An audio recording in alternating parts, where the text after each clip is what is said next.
Good evening, everybody. Joe Colton she was under stress. She was trying to hold in her cursing before we went live. But good evening and welcome to the What's on Joe My TeamStream. It's the special 10th anniversary Non-Stravaganza. Mark is turning our anniversary into like wrestling hand signals. Right? Like or I could go with a trademark and go. Save that for the end of the show. There's no wrong way to celebrate. Right? We're not here to put limits on you. I mean, really, have we ever? Emma the dog is celebrating by chasing a Mountain Dew bottle across the floor. Nice. That won't be loud or annoying, I promise. Look, we have a proud history of having people drunk on our program, so whatever. Mountain Dew bottle, no problem. No big. Anyways, I'm Mike Irizarry. I'm the only one who's been around for 10 years, going on 10 years. The OG. Right? So, kind of. I don't know who's left anymore. But joining me on her 5-year anniversary show, Joe Colton. That's right. The Queen of G.I. Joe cosplay down the bottom row. Joe Colton. Hi, everybody. You almost missed tonight. What's up with that? I'm part of a fan film, like you guys know about the Orville, like an Orville fan film, and so we're rehearsing or doing a script reading for the second main episode because there was a Halloween special, but this is the actual like episode, and so William is actually over tonight, and so we did a script reading over Zoom with the other cast members. And we did 2 read-throughs and one recorded, so that way we can they can send it to the director so we can do storyboards and have everything set because we are filming at the end of May. All right. Nice. See, we knew about that because we plugged the damn show. Yeah. It's my 5th year anniversary. You can't. Oh, I absolutely can. No. Nope. It's my 10th year anniversary. You got nothing on me. You got no tenure. I'm a little tenure. Man, Ricky got 14, 15 years on some of these guys. Now, I'm fuzzy on the lineage, but you'll remember, Mike, did any other host have a 5-year run? Well, yeah, there's a few. I'm just trying to see where Joe is on the leaderboard because I know I'm way back. I mean, you know, Gary was well past 5 years. Justin was well past 5 years. So, but they're next. Goldberg they style. would be next. They would be next. She's probably number 4 at this point in terms of time. But climbing 4 and climbing. I have to recalibrate. I actually have a list of how many episodes everybody's done. What? But I haven't kept up on it for a few months, so I have to figure out. Maybe that's for next week's Arbor Day Spectacular. I'm the longest female host. You're the only female host. That's true. Well, no, Debbie did a couple of them, right? Guest hosts don't count. Like, okay. Look, if we want to count guest hosts, then good Lord, I got a list of them too. We have a long list of guest hosts. But okay. if Joe did a couple of guest host spots before taking the job over and never letting it go, don't those get added to her total? They would, but she didn't. Mm-mm. She just kind of hit the ground running. So you were like, you want a guest host? And she was like, when you want to commit, you let me know. We put a ring on it. I only take drinks, sandwiches, burgers, commitment. That's it. That's it. We hit on every single one of those buttons. So, here we go. Gary was terrified. He's like, "We're drinking with her." Yeah, that was my call, by the way, just so you know. Aww, makes me love you more. She gets in and mixes it up with us. We need to have her on more regularly. Since we're talking about no tenure, in the top right, he's the former head of marketing for the G.I. Joe brand at Hasbro. It's the Hot Show, Mark Weber. Hey!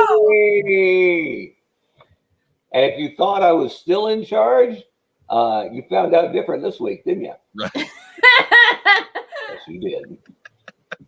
Are Yes, there you people out? did. Are there people out there that think you're still with the big H, Mark? No, Okay. no. I'm a rumor. I'm a whisper. You're the I'm ghost that walks. something like that, right? I'm the one who knocks. I'm the remember when guy. Remember when? So are you actually Mark Webber, or are you your brother Mike Webber, just with a mustache shaved up? Dude, I mean, Mike Webber is basically me on steroids, right? Like Mike Webber is 6'4", same red hair, but push broom mustache. But he's ex-cop, so he can wear that for life. He's grandfathered in, right? So, yeah, he's Mike's a version of me if I lifted weights for 30 years. So That's he gets a proper respect. One of my best bits ever at dinner time years ago, the kids weren't paying attention. We had little bowls of mandarin oranges, and I picked up 2 of them and I pinched them between my lip and my nose. And I went, hey, who am I? Who am I? And they both went, Uncle Mike, Uncle Mike. So yeah, fun with fruit. I'm a little disappointed that if I ever get to know your children, they will not refer to me as Uncle Mike. Oh yeah, that's an issue. Well, we'll see. Maybe I can be crazy Uncle Mike. that's not bad. Then at least you get like a disclaimer almost as part of it. I'm good with those. I'm crazy Uncle Mike for a number of children across this country. All right, just pretend that's your first name. I just found out that here we go. Let's do baseball. Yankees second baseman Rugi Odor, which is short for Rugned if you spell it. That's his dad's name too. And you're like, oh, okay, so that's how a kind of obscure name continues. Just found out it's also his brother's name. Who does that? I got nothing. If he's older, does that make him the second and his brother the third? Technically, I think we have to ask George Foreman about this. Oh yeah, all his kids are named George, right? Yeah. Except for Georgina, the girl. Yeah, like, it doesn't except one. The girls' names are all versions of George. Oh, but his sons are all George. that's a problem. Like it's George the second, George the third, George the fourth. You call them by number, right?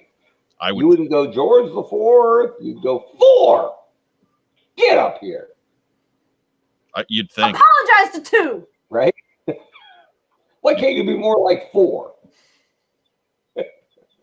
See, Oh boy. It's Anyways, I was reading. You guys caught me reading the comments a little bit, but anyways, we got some news this week, so we're gonna get to that first. All right, excellent. So first news item: Hasbro Pulse this week offered up Cobra Island exclusives on their website, and they sold out in a matter of minutes. Viper and Firefly were out there for us and gone in split seconds. I got that email at 12:15 in the afternoon. This would have been what, Wednesday? And I logged in at 12:19 and they were gone. So I think what happened is I got the email after they had already sold out. So great. Thanks for that on my premium membership. But anyways, I don't want to get not want our money. I don't get it. Like, what is it? It is a little weird. Like this. So stupid. Yeah, it's just. Sorry, I'm like so angry. But I'm trying to answer that a little bit, but it's tough. And I think when the three of us we had our little chat bubble going on this right after it happened, and I think Mark had the best statement of it. And it was, what about today said that Hasbro came out with a win? Right. And we didn't have an answer for that. We just nothing. Nothing at all.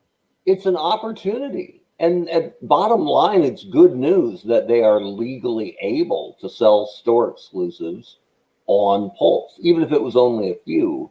At least it isn't just a flat, no, we can't do that. Yeah. But if they had some, and who knows how many, but obviously not a lot, it's an opportunity. So your initial, once you find out, A, we can, and B, we have some stock, then the discussion has to be, how can we use this to be positive for the brand? Right? Because if you can't, then just don't sell them. Right. If you can't make it positive, as few as it looks like they turned, then why would you do something that's a negative for the brand? Here, look, let me show you something here. Here's the audio visual part of our program here. So here's what they sent. I ripped this from some guy's phone online. Dun, dun, dun, dun. I don't like how they shortened weekend up here because it makes me think of network, and nobody needs that again, right? Right. So here you go with some nice descriptive text to guys who are already Pulse Premium members, right? Mm-hmm. You probably don't have to sell them on the high point, the high posability, and the multiple points of articulation. Try this instead.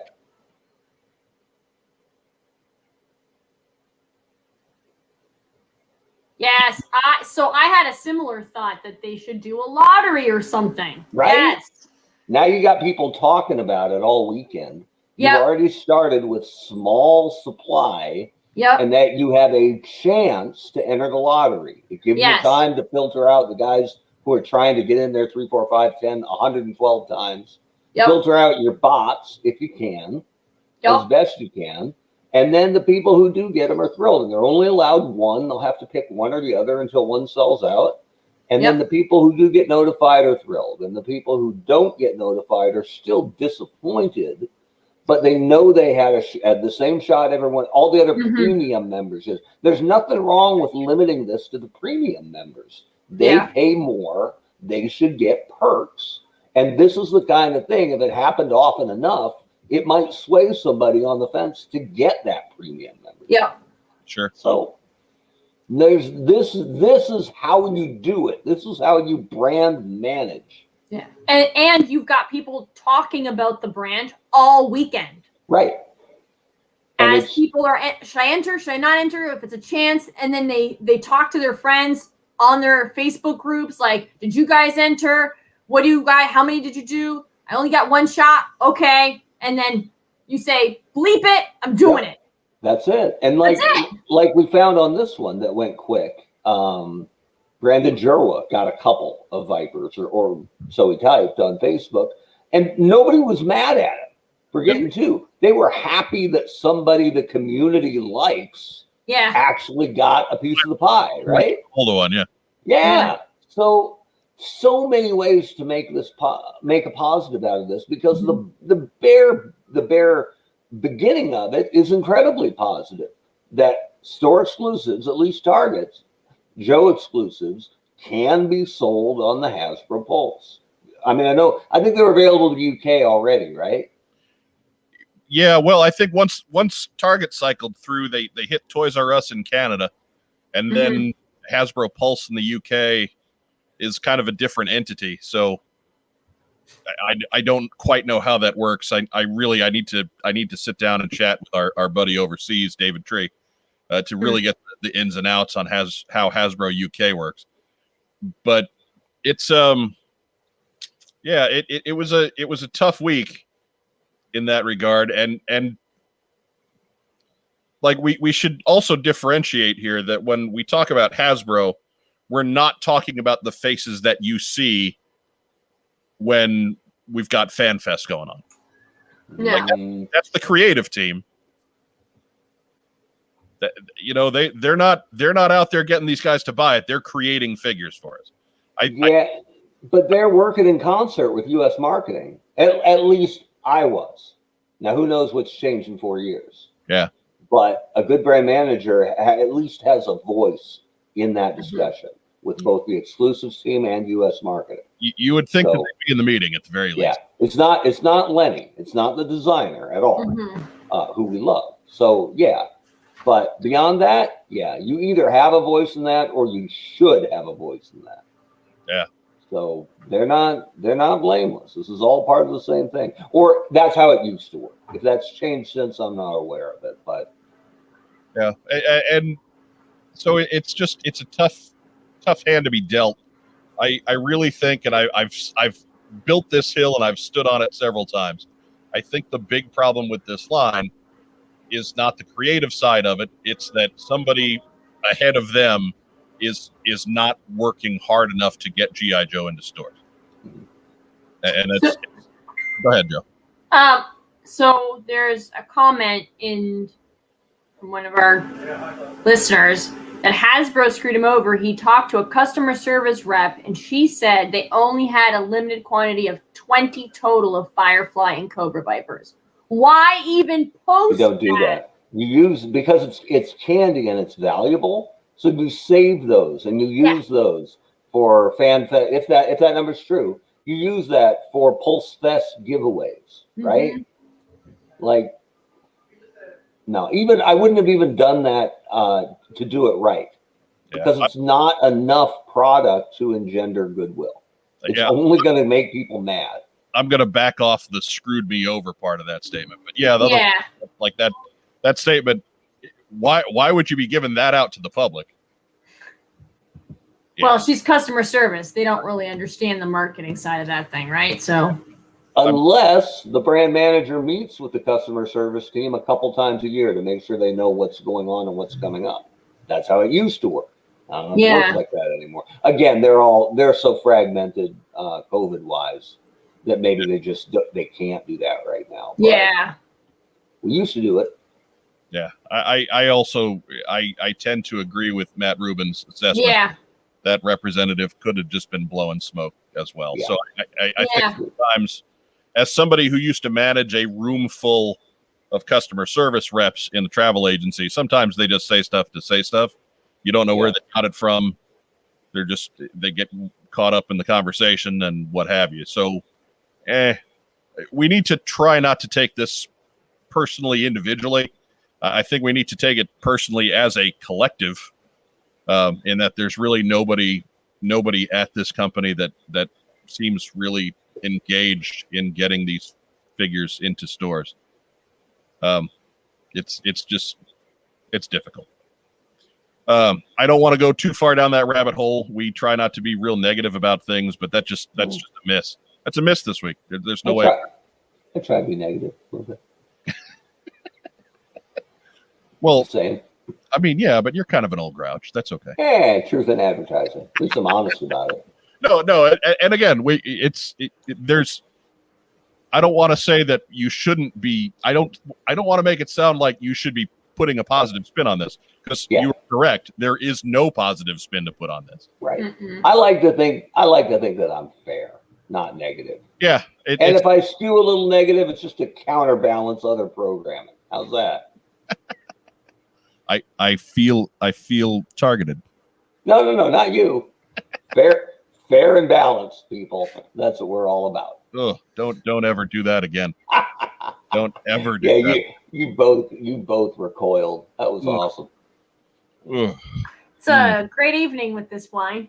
Telling the right stories. Oh my God! He's getting There's a spin. Next news item. Next news item. Bring back the honcho. All right. He's back with his gangster glasses, his thug life glasses. That was cold-blooded. You're so pixelated. I know, right? These are hot. But next news item is, of course, everybody saw it, so we're not going to get too far into it here. But several outlets on YouTube got a teaser Major Blood figure that they did reviews on. We don't really do reviews on this channel, so I'm not really, my feelings are not hurt that we weren't on that short list. But Major Blood looks really cool. He does. Yep. Yeah, I mean, without getting too far into it, that looks like a pretty awesome figure. I am terrified that he is going to be a Target exclusive Cobra Island figure. Yeah. I'd like to shake that sculptor's hand, like, sir, that head sculpt, real beauty. Yeah. The packaging on the back is Cobra Island, right? From what we've been shown, if we believe it. So yeah, it's the Cobra Island packaging, so that to this point means Target exclusive. Yeah, again, that terrifies me. So I'm hoping that the fact that I share an apartment with the world's luckiest Joe fan, Rack Time Rob, means that we'll be able to find some of those in the store. But I'm just not planning ahead on it. I'm gonna expect to not be able to find one, and just be real happy if I do. That was gonna stress me out. I already know I'm not gonna find one. You're not. Well, no. Maybe somebody will find one for you. Let's throw that out there. I need a +1. You do have an in with the world's luckiest Joe fan, Rack Time Rob. That's what I'm talking about. So yeah. You know. You can find me at mark/weber.alt.com/helicopters. Just send me the bill, and I'll take an extra Major Blood off somebody's hand. Right. Brandon Jerwa's going to get 2, probably, right? Given Bruce history. He's lucky that way. He's almost as lucky as Rack Time Rob. Almost. But yeah, go by all means, find one of those reviews, check it out. Major Blood is really neat. I don't know why he got the leaked review bit, because it wasn't like this was a figure that we were not expecting to hit stores pretty soon. Right. The word leaked out that there's a street date on those of May 18th. I took the UPC, I called the local Target, and they backed that up. Really? So yeah. A little detective work. Yeah, Look at that. Every once in a while you gotta act like a journalist, right? There you go, Above Batman. and beyond, sir. Every once in a while we do some legwork on this show. That's nice. So Yes. Originally, wasn't Blood leaked or speculatively leaked with Barbecue as the next 2 to expect? I mean, way back, Major Blood was part of what was Wave 3 with Flint and Lady J and Barbecue and Zartan. And so obviously Zartan has leaked out, and Flint and Lady J have made their way out, and here's Major Blood, and haven't really seen hide nor hair of Barbecue. Barbecue seemed like a weird addition to that, because you haven't seen him in any of the artwork or anything like that. Mm-hmm. I'm thinking if it's a Cobra Island figure, they'll probably throw an Alley Viper out there just to blow all of our minds. That's where the Alley Viper shows up as yet another army builder in the Target exclusive line. That bright orange. The Alley Viper is the only one packaging-wise that we've seen on packaging but not heard anything about as a figure, right? And let me throw out there, that is purely speculation on my part. Right. I'm just waiting for that to be the next headache. I bet Barbecue got pushed back to July. Sure, why not? Barbecue season. Okay. Yeah. Time to grill out. Time to get barbecue. Coming out on July 4th. You heard it here first. And it's pure speculation. Mm-hmm. Well, that's almost a dad joke. Right? Almost. I can't do dad jokes. I don't got any kids this week. No, it wasn't quite punny enough, but we were close. We almost. We're getting there. We'll get there. So yeah, it'll be fun to see where that comes from. Again, the first indication that figure was going to pop out actually happened a couple weeks ago. It was one of the guys on His Tank who has a real good record of calling his shot on these things from shipping manifests. So there's no reason I'll ride that horse until he's wrong, and he hasn't been wrong yet. So good on you. His Tank user JT Prime 17. He seems like he's right again. And it might be problematic. It might be hard to find. It might. There's lots of things that we can't know now. But I think the important takeaway is what we all already agreed on. He looks sensational. Yeah. Mm-hmm. One of the very best, I think, so far. He's amazing. And I think what we all have to do is give ourselves the opportunity to be disappointed, kind of do one of those hope for the best and expect the worst type head mindsets, because maybe this will be the time where Target figures it out and ups their purchase order, and this is just a real easy thing to find. I mean, we all have a good reason to be annoyed with Target, but at the same time, Mark's individual situation notwithstanding, if it wasn't for Target having a real interest in this exclusive line, does classified even happen? Right. But it's not just Target under ordering, right? Like, sure. You wouldn't think. Hasbro is advising them on what they think, unless they're advising them to buy deeper, and Target is just saying no. But I would think if you were a U.S. marketing Target rep and you were pushing out Major Blood at this point, given how the previous ones have sold, it wouldn't be hard to go take more. You'll sell more fans get them, more money. And God forbid, I mean, I think the real crying shame for Classified is that they've been really good figures, kind of bottom line. It's been a really, really good representation of the line. And it hasn't been on pegs for any new collector or fan or, God forbid, kid to find and fall in love with the brand. Mm-hmm. So a little of that would be nice, because so far it's just been fan service, and that's okay. But you can't grow a brand that way. And Joe is a brand desperately in need of growth. So yeah. Okay, well, that's it for the news. All right, a little bit of a downer there. Well, look at our two news stories. Right? Yeah, they were both kind of. Here's the exclusives you haven't got that you Hasbro put up, but you still didn't get. Yeah, here's the exclusive sale you missed, and here's the great new figure that's coming that promises to probably be really difficult to get a hold of. Right. So, it is a news segment tinged with sadness. Yeah, and it had to close with a doo. It's all about emotion. Boom, boom, boom, boom. So that brings us out to Postsac. Postsac! Get Postsac up there. First letter. Hey, gang. Question about the Sunbow Season 1 opening, the first full season. As a kid, did you notice the slightly subtle way the animation was planned out to sync up with the lyrics and narrator? Such as when the lyrics say, whenever there's trouble, we see a sky full of trouble bubbles.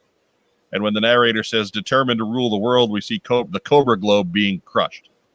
Honestly, as a kid, I probably was too busy enjoying the awesome presentation to notice. Yo Joe, Brad Glynn via email. I would say maybe.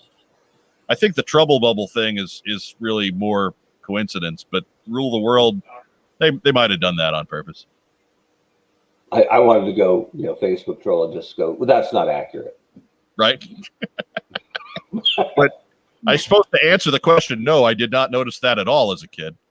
I just watched a lot of those episodes again fairly recently, and I did not notice that as an adult.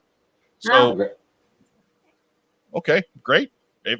Brad may be onto something. Maybe that's something we need to take to an interview segment at some point. Yes. I did not notice. Now I'm trying to think back to like the opening sequence and the lyrics. Right. I would play the video, but we are trying to get monetized, not the other way around. So right. I'm not playing the video for us to watch.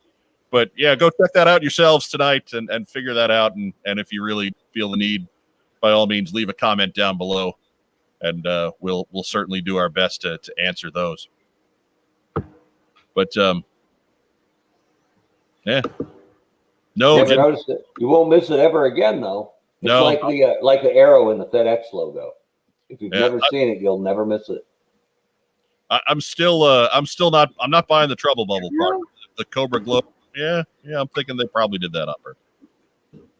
Next letter. Did I throw you on the FedEx logo? Yeah. I do that. You never saw it, did you? No. You'll never miss it again. You know the Amazon smiley face? Yeah. That goes from the A to the Z? Yeah. Because you can buy everything from A to Z on Amazon? Yes, I knew that one. Not the FedEx logo. Marketing!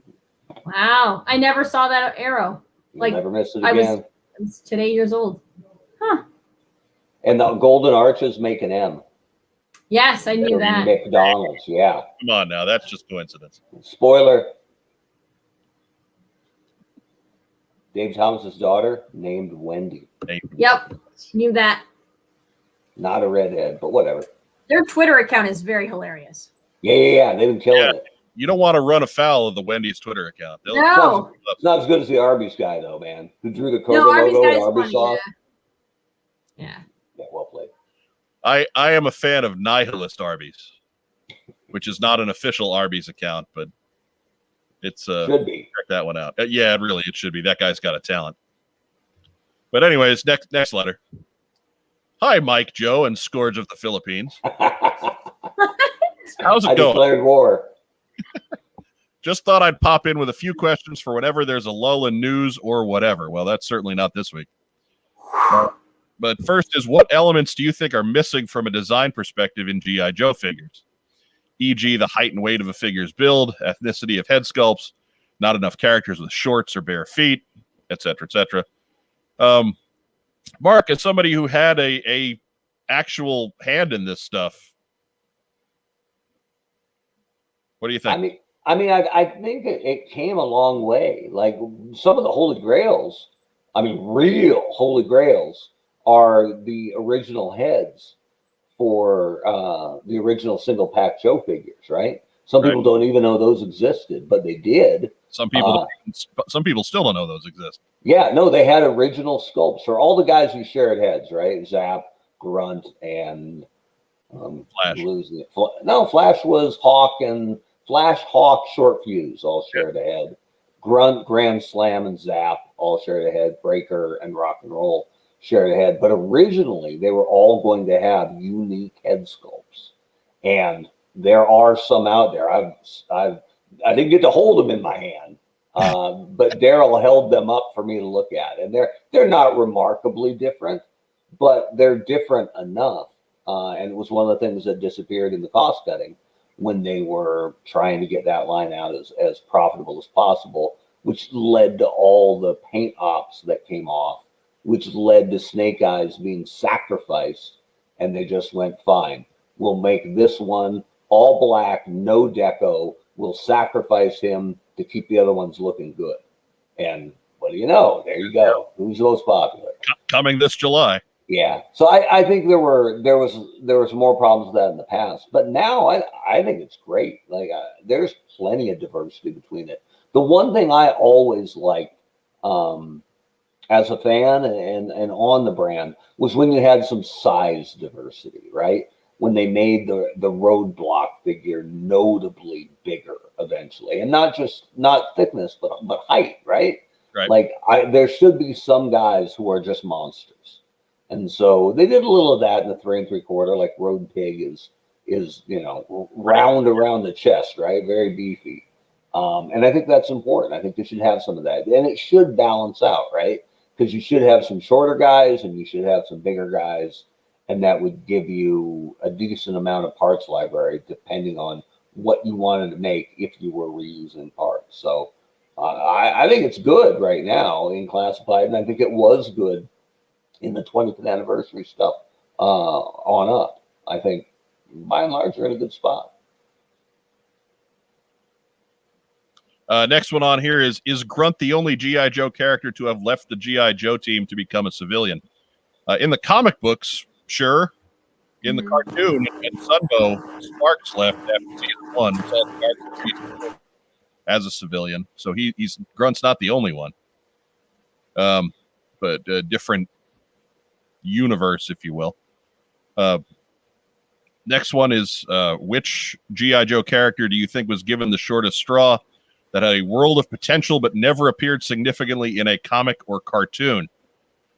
You know what? The guy who I think got the shortest straw was not necessarily somebody who got no run, but they never finished his run.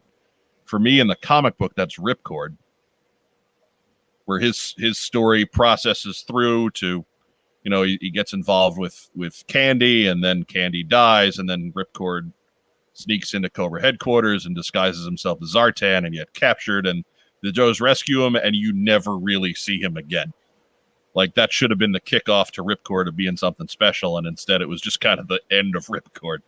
Yeah. But yeah, he just got crowded out, got lost in the numbers game, and that'll happen in a book with as huge a cast as G.I. Joe. But that's my answer there. Joe Colton, what do you think on that one? Who got the short straw?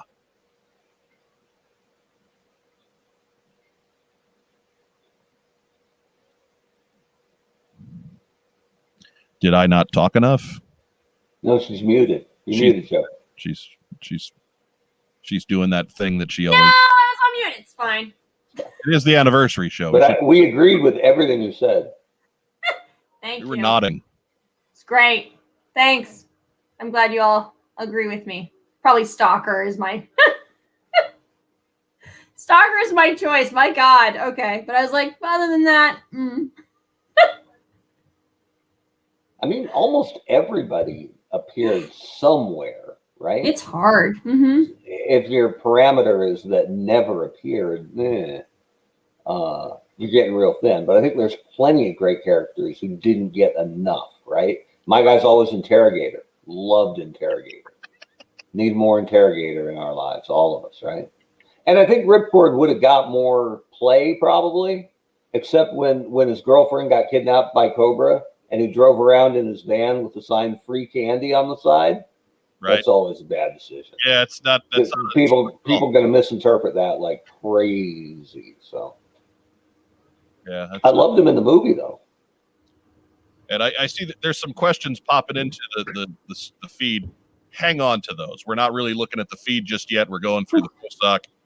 We'll get to that momentarily, but just hang on to your questions for right now, and we'll toss them in there. It's the anniversary show after all. We got to make some time for the fans in the live stream. I've already been on mute and tried to talk, so that's been checked off. You'll do it again, though. That's okay. Philip Donnelly says Joe Colton made a deal with Ursula. Yeah, Biff McConkey Donk is on top of things. I don't know if she's seen that Disney movie yet, but if not, spoiler. How have you not seen that one? What? I've seen that one. All right, Okay. all right. Go Haven't called ahead. Mermaid by now. You gotta brush up a little bit. And Yeah, for Mrs. Weber's money, best Disney prince. She's all over the Prince era. Okay. He's got pretty low standards. He's got a dog. I I mean, he's into mute women who are just really into having feet. right? It's like you don't talk and you're hot. Let's hang out. And you're amused just by having feet. You comb your hair with a fork, whatever. Oh my God. Moving on. If you guys were to create a new G.I. Joe cartoon, what universe would you set it in and why? Comic, Sunbow cartoon continuation, Deke, the movie, Deke, whatever. The movies, Renegades, Resolute, or something completely new. I would go with something completely new. Yes. Agreed. Yeah, I think it's too, like, Sunbow's just been done for too long.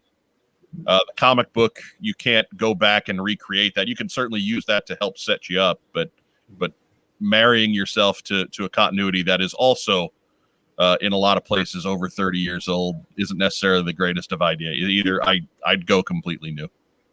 But I would take the bit from Renegades. They did Cobra perfect.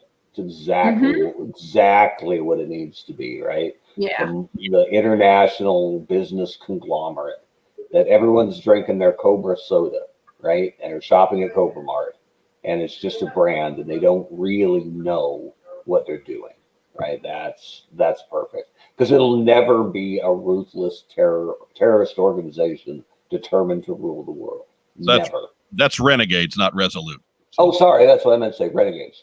You want the Renegades depiction of Cobra, absolutely perfect. So take that, plug it into something new for the Joes, and boom, off you go. Yeah, like I know Resolute has its fans, but I just see that as more the adult continuation of Sunbow. Like I don't think there's a ton of story left to tell with Resolute as it is. So I would still start over.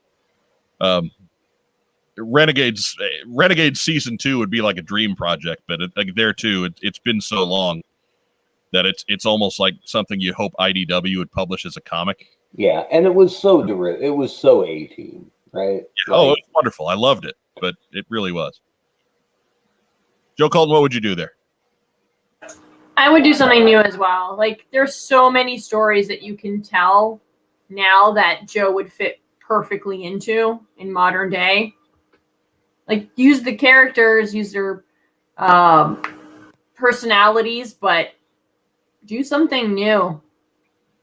Bring them into today. Right. Do PSAs of today. Like, do anything. Yeah. I like it. Next one, last one on there is I was listening to a few older episodes. We have a few. And you did a few line retrospectives. Any chance of looking at the club figures as a whole? And the easy answer there is not really anytime soon, just because there's so much news right now. That sort of thing is great when there isn't a whole lot going on, and we can kind of space that out and fill in slower times, but slow times is not what we're in the middle of.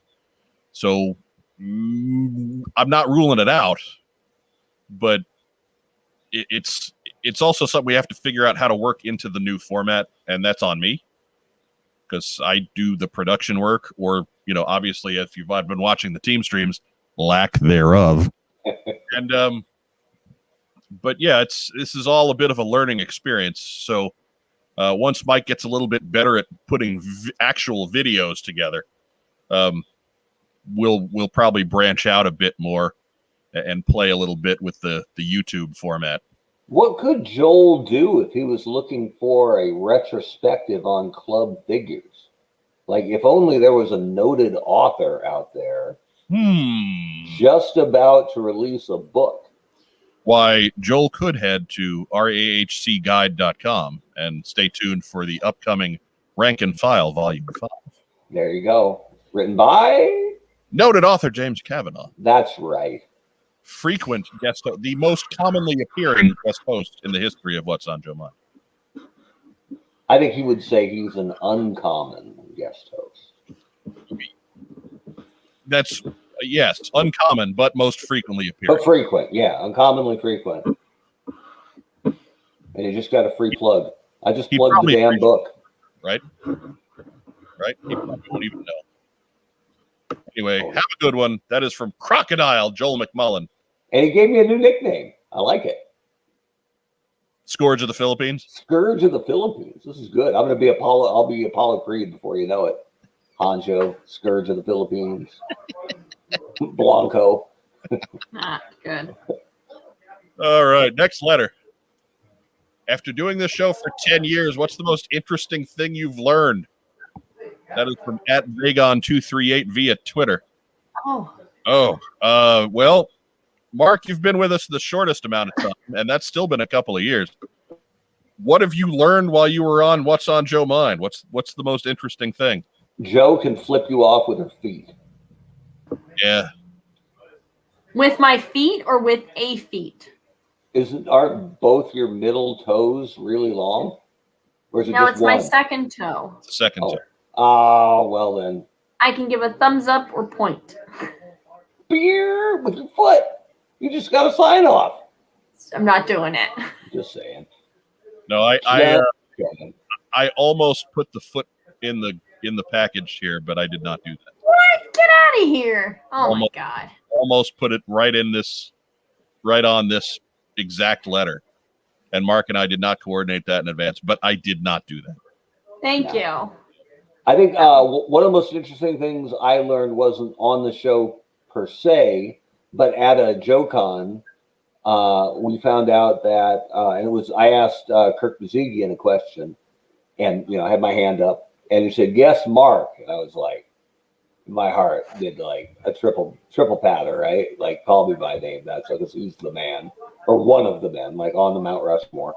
And it isn't what I asked, but in the answer he said Lady J was named after one of the marketing partners' wives. Her name was like Julia or Jennifer or something, and he always called her J.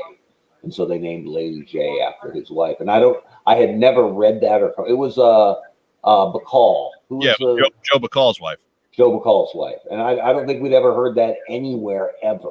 Mm-mm. So it was a cool, just little random nugget that popped out, literally randomly, that I had never heard or seen or read anywhere else. So I dig stuff like that, when it just pops out, and that's cool. So there you go.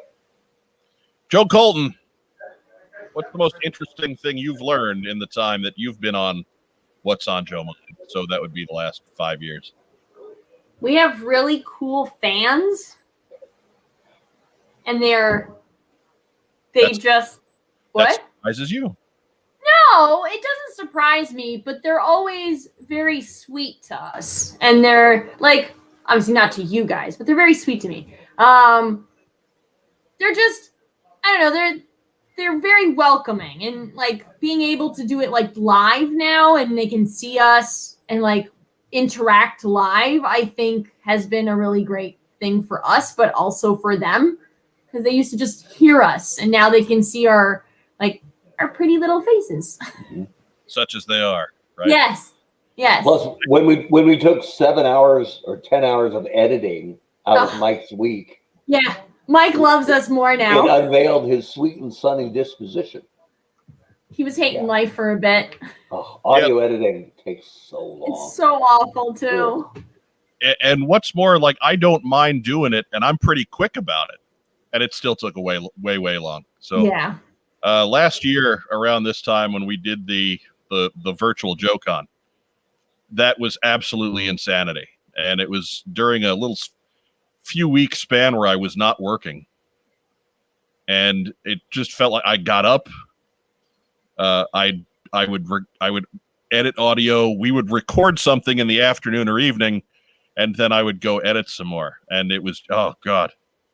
So that was, as much as I loved doing virtual JoeCon, that was kind of the impetus to take up Joe Colton's suggestion of maybe trying to do something a little bit different. Aren't you happy I suggested it? Yes, and frankly, I'm sure that the state of Missouri, where I lived at the time, is happy that I'm not, taking up their tax dollars in some asylum. That's swearing, right? So yeah, no. So there's that. I don't know if I can narrow it down to one thing. We've talked to a lot of celebrities, if you will, over that time, and the first time a voice talent is nasty to us or tries to highball us, or rather, I should say, the next time that happens will be the first time. They are incredibly accessible. They're gracious. very gracious. I still get text messages from some of them at random times, which is really weird. Oh, happy Easter to you too, Baroness. Right. Okay. Yeah. I get a lot of like art stuff from her. We have like discussions on architecture and art. When you get a text from Morgan, and I haven't yet, but call me. Do you read it in her voice, or do you read it? I do. Well, because I know Morgan as Morgan also, right. So it's. When she yelled at me at the con to go get some sleep, it was in Morgan's voice, not the Baroness. But when I read her text message, depending on what it is, if it's art, it's her. But if it's like Happy Easter, it's definitely the Baroness. I'm like, oh, why are you laughing? Right. Happy Easter, darling. Yeah. Oh, so good. I love her. She's amazing. But there's a lot of folks out there that have done a lot of creative things that have nothing to do with G.I. Joe. And G.I. Joe was still the creative force behind that. It's what got them into designing toys. It's what got them into writing comic books. It's what got them going down their dream path. And so that has been perhaps the most interesting thing, is figuring out just the far out dots we can connect with G.I. Joe at the center of that particular universe. We have a huge library. So if you ever want to go back and figure out what we're talking about, the link is down there. We still put everything on Podbean. And so, if you want to go back to the shows that we did in 2011, all the way up through the show that we did at this point last week, by all means, go do it. Take the time. There are some marathons in there. I'll warn you about that at the time. Some 4 hours.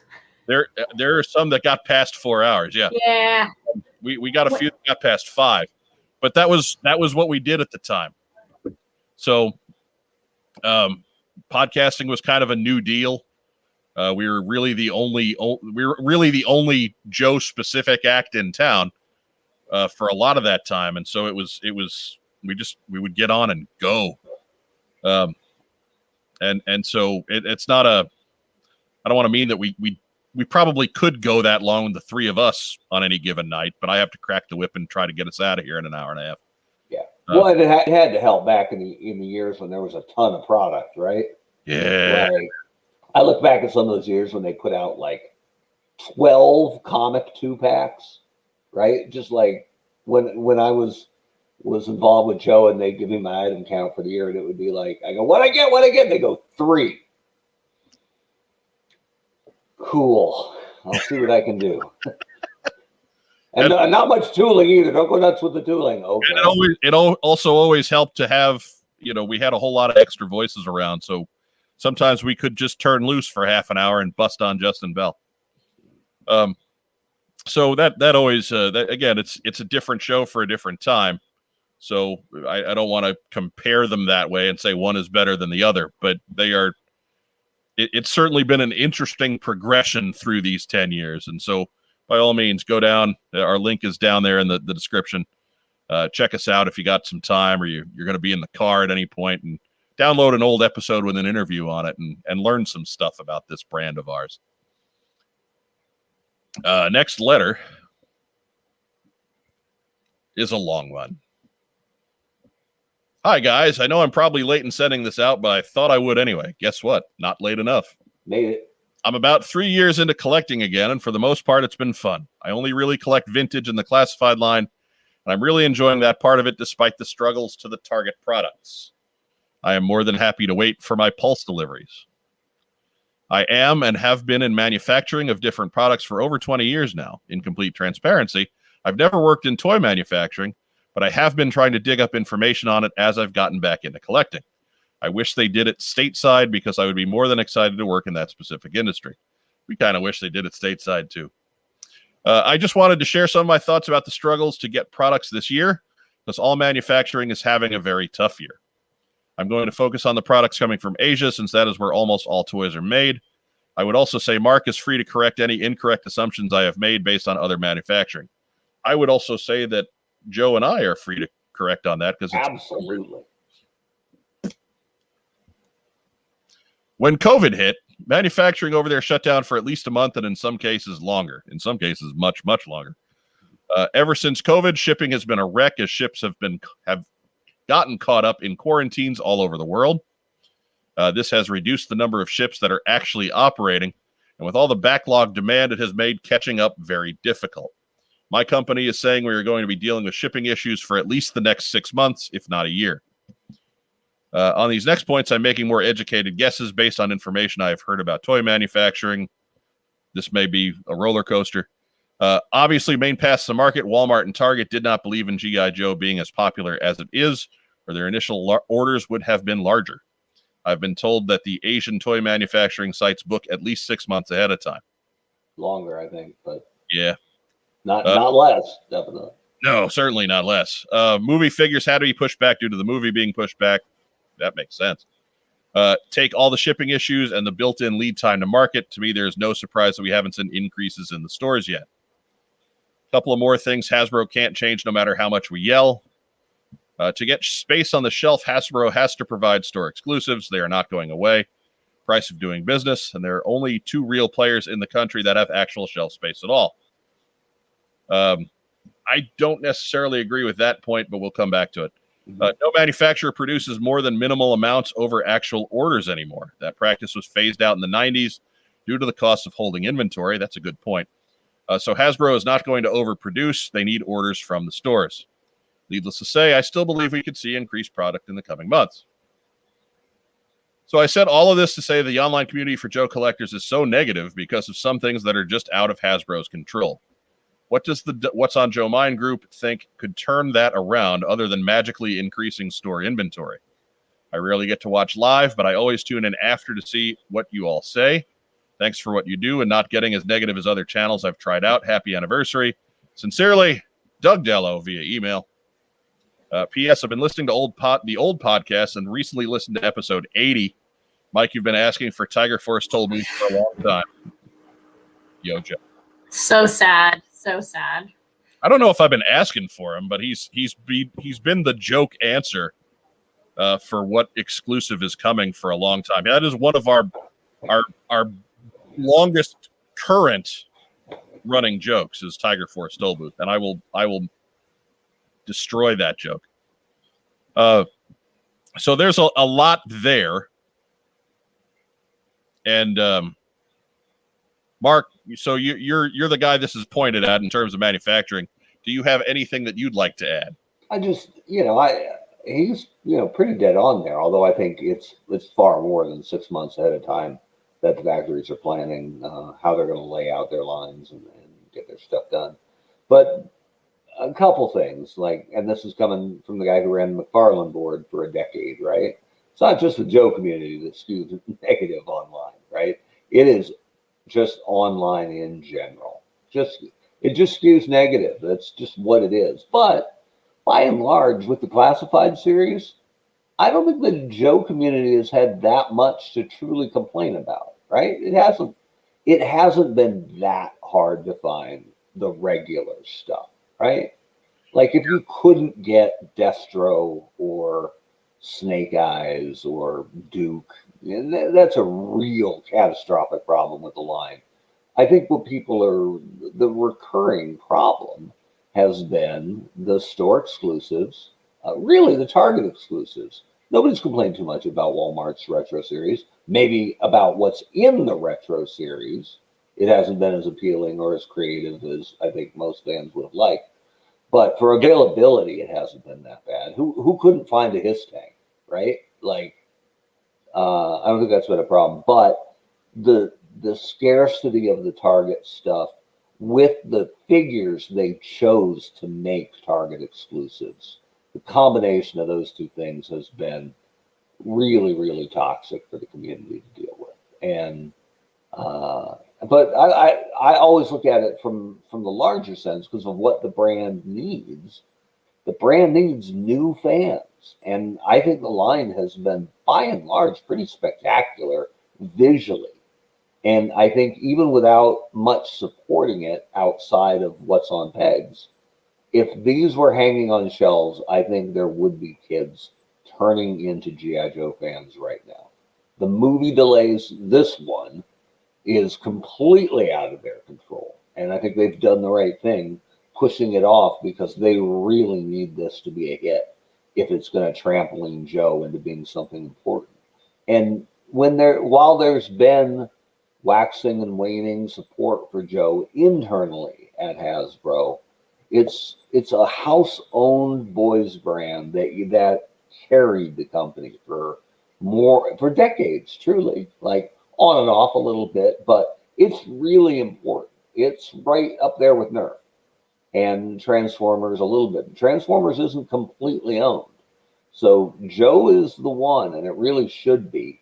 Yeah, I don't think it's going too far out of bounds to say that G.I. Joe has saved Hasbro on at least 3 occasions. Yeah, absolutely. And it is a shame that, now, again, I've been gone 4 years. I have no idea what it's like in there right now, especially during the pandemic. But when I was there, Joe was not treated with any level of respect internally. And that always was a massive frustration for me. What I really wanted when they would do the big corporate walkthrough or the quarterly, they would go over the quarterly numbers and stuff and say what was coming up. It was my goal to get that G.I. Joe logo up there with the other really important brands. That's what I wanted to do. And maybe it has since, I don't know. But it was always lumped in with the challenger brands or, things currently in development, or, it was at the kids table. That Potato Head Kids reboot.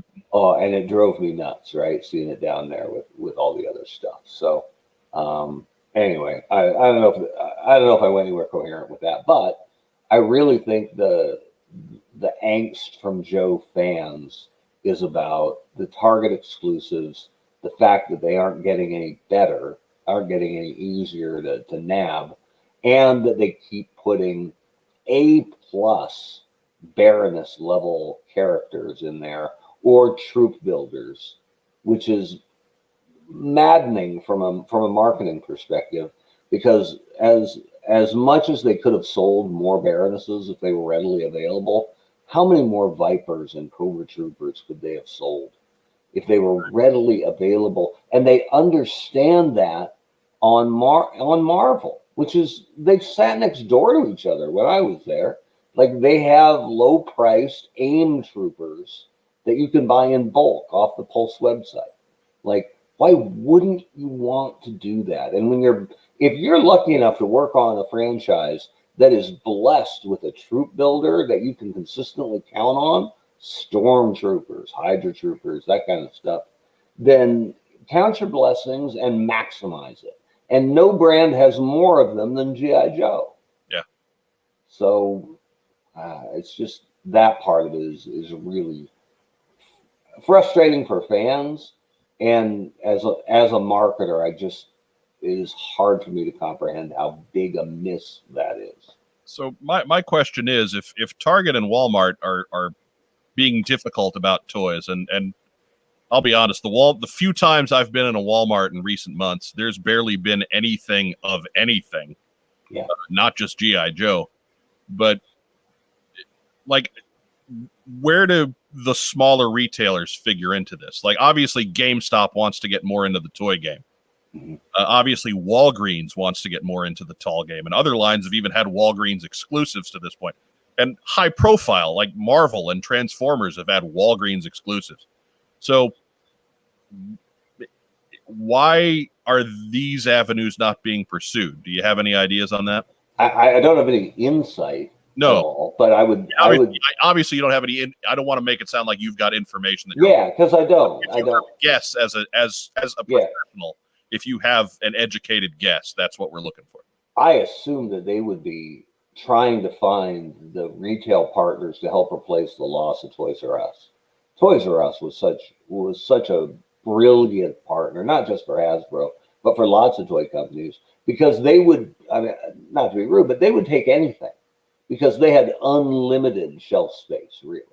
So they would give anything a shot. So the littles and the middle toy companies adored Toys R Us because they could get brick and mortar placement, whereas Target and Walmart were hard to get into. But Toys R Us fully supported the Joe line when Target and Walmart were tired of it after the mistake of delaying that second film and frosting your two most important retailers.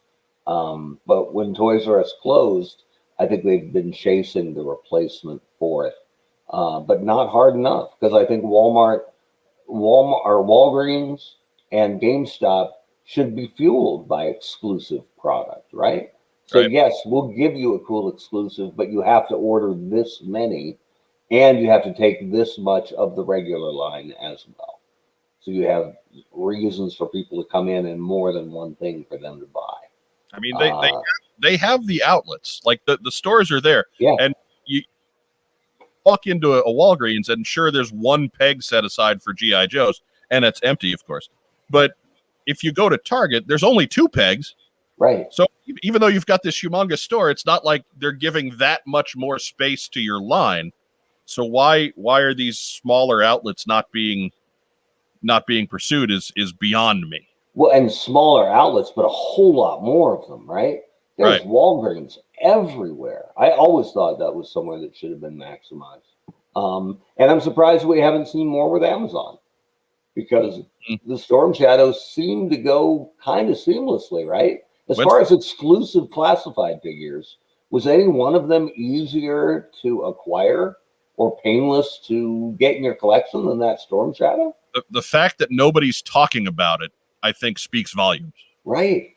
Like, nobody out there who wanted a Storm Shadow has this longing for a Storm Shadow. Whereas to this day, I mean, Beachhead, Cobra Soldier, Baroness, yeah, they're good luck. Yeah. Good luck on all of it. So I would love to see them be a little more aggressive, not just with Walgreens and GameStop, but with Amazon. Obviously, Amazon knows what they're doing. So line up. But I know there are some people who are anti-Amazon, that want to do the brick and mortar thing or support small business or whatever. But I mean, it's a reality, and they're only growing, and they're not slowing down at all. So, right. Given that they did so well with their initial thing, I don't know why you wouldn't be more aggressive at getting stuff into Amazon. Joe Colton, we've given you enough time to chat with Maggie on your phone. What's up? Hi, Maggie. What was your thoughts here? Yeah. How do you go after Mark Webber? Like, I don't Right. understand why you do this to me. I'm like the professional. Well, What is your unprofessional opinion, Joe Colton? I talked way too long. Nothing of value compared to the honcho. Man. You know what? Ask me the next cosplay question after Joe goes. Right? Like, what are you doing? I'm sorry I have so much faith in you, Joe Colton. I'm sorry that I've partnered with you for 5 years. Podcast. Next week, when she's done, it'll be like, so Mark, how would you rivet that loincloth? Hey. I want you to engrave leather. Go. Right? Okay. Wes? After I explain Hey, the Wes. process, how are you doing? Wes, come in here. I got 4,000 rivets I need you to hammer. Engrave this leather. Oh, Lord. And that's it. So that actually takes us to our next bit, and this is where we want to get everybody together. Everybody, if you've got questions, we'll answer this in between. Okay. For the anniversary show, we wanted to get into what we're working on in our personal collections, what we're doing. If you've been a longtime fan of this show, we just kind of charged into video without a whole lot of prep, so to speak. And if you're new to us on video, you're like, well, who are these guys? Which is absolutely fair, right? We've tried to plug the damn show mercilessly for a long, long time now. But obviously the Joe community is a very big thing. What? Everybody's making hand signals. Joe and I were remarking that she hasn't been trying to plug the damn show. No, I mean, of course, Joe Colton is exempt from that because she just plugged the damn show. But it's going forward, we wanted to maybe introduce to you what's going on in our collections and just bring what we're doing with ourselves and our spare time, how little of it there is, to you guys, and just that's our anniversary. Rather than plan big, we wanted to strip it down and go small, which is not something we've really done to this point. And Joe Colton, we got you up here first. Okay. Because, so I couldn't decide between the two. I mean, it's more interesting than mine, and Mark has a big presentation at the end of his. So you're first. Thank you for not making me go behind Mark. Look, Mark he's a marketer, but he's also a showman. Okay. I see 2 boxes. We see 2 boxes, and on those 2 boxes, we see helmets that you're working on. Yes. Well, not that I'm working on, but yes, those are part of the costumes that I have and am upgrading. Yes. Okay, so explain what we have here and where you got them. Okay, so these are both made by Pit Viper Studios. It's a very long time G.I. Joe supplier of helmets and Baroness armor. I have like 4 of them.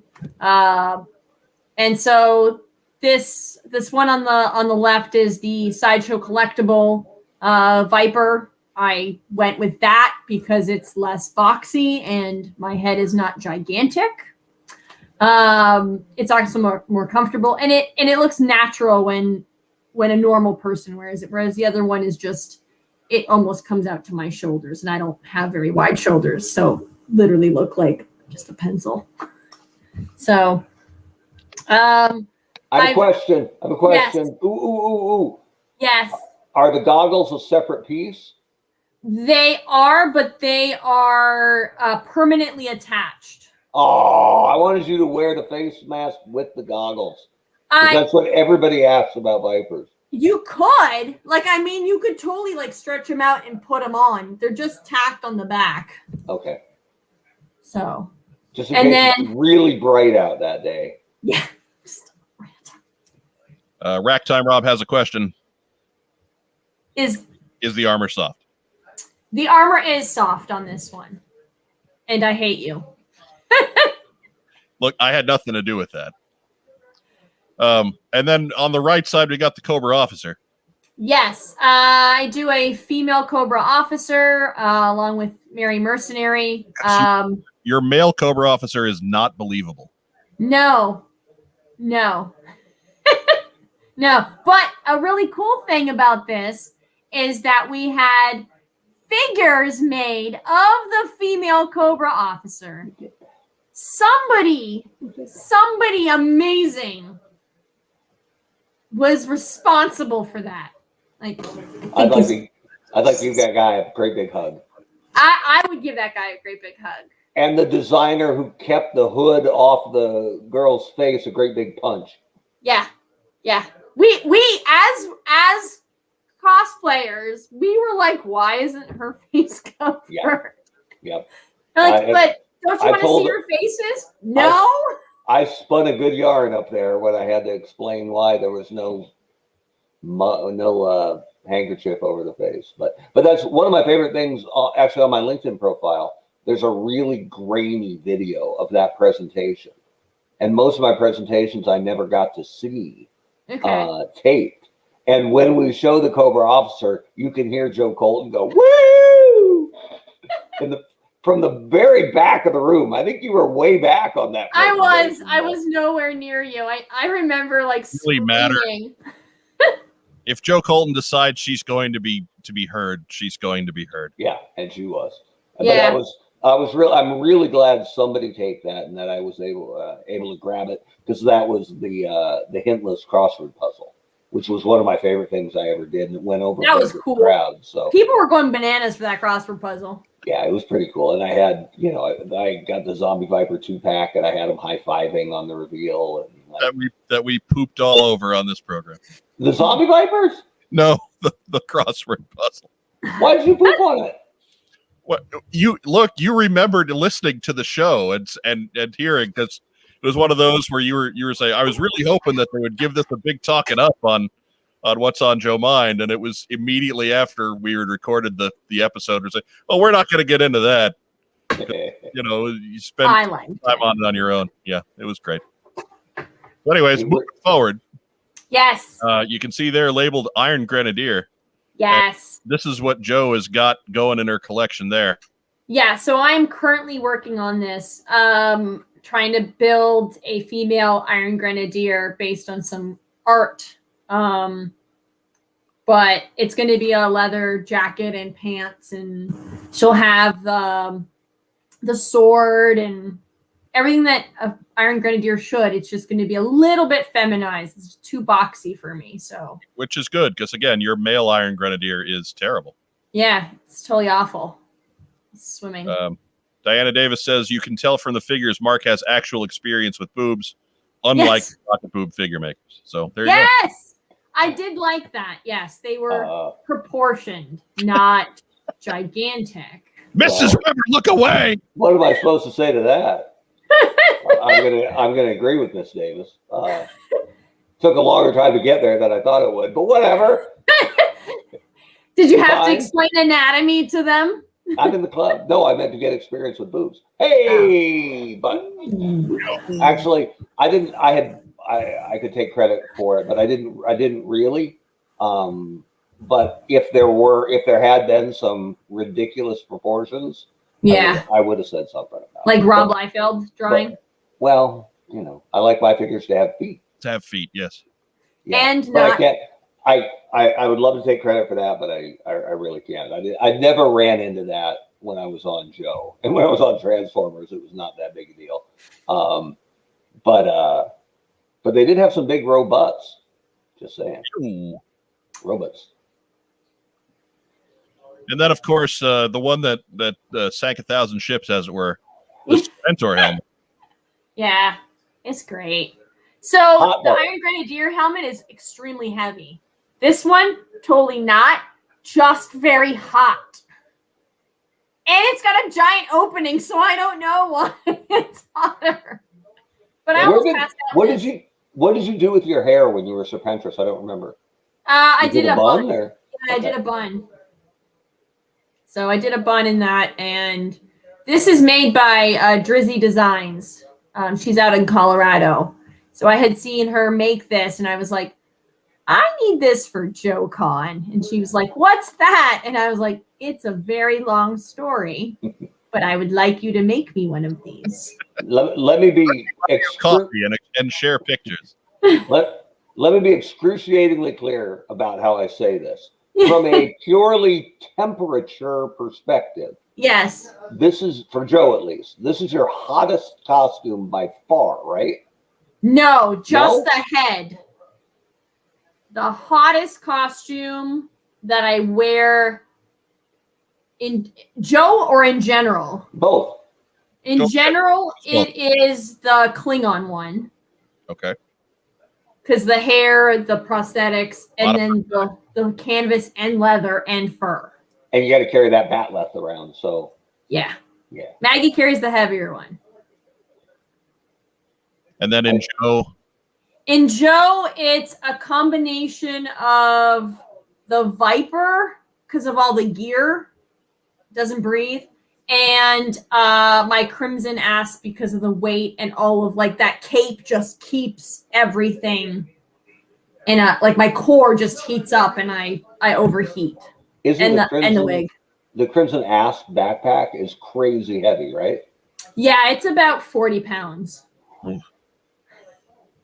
And then the gun is another 10 to 15. What? Blaster. The blaster. It's all metal too. Looks legit. I'm insane. And it lights up. Looks legit. Thanks. So do you have any others on the on deck? What's next? So I'm working on the Iron Grenadier. I want to make a Pythona. That's one of my things that I want to do in the future. Like Pythona. What? She doesn't have a helmet though. No, but I'm going to get like a bald cap. But with her, it's the fabric. I want to make it so that the purple is iridescent almost. And then all the circles that she has have another, like a green, blue, iridescent spark, like a shine, like a pearlescent to them. So it's going to be it's going to be very Cobra Law, but very cool. Look forward to it. We now need a con for you to get to. Right. Coming soon, ish. So that's the hidden corner of Joe Colton's collection. It's life-size 1-to-1 Cobra headpieces. Yes. That brings you to me. Oh my God. And that's the current look at Beach Party 86. Head count 19 strong. And you see, number one is introducing the other 18 to you. Is number one your original? No, actually, the original one is technically it's number 20, but I actually label him as number 0. But I'm torn on including him with Beach Party 86 versus breaking him out of the figures I had when I was a kid. Right. Like there's just something about that I can't seem to separate him from those because I spent a lot of time playing with Joes as a kid, so they're very, the ones I had back in the 80s specifically are very special to me. Is Beachhead Prime your first one, like crazy floppy and all worn down? And no, he's got a little bit, he's in pretty good shape actually. Little bit of paint rub here and there. His right arm's a little loose. But other than that, he looks all right. He would, in terms of the guys in this picture, he'd be middle of the pack in terms of condition. We took care of those things, man. One dude in the back stole Scarlett's crossbow. That's awesome. Yeah, number 12 has a crossbow. He came with it. He was sold to me that way, so I've left it with him.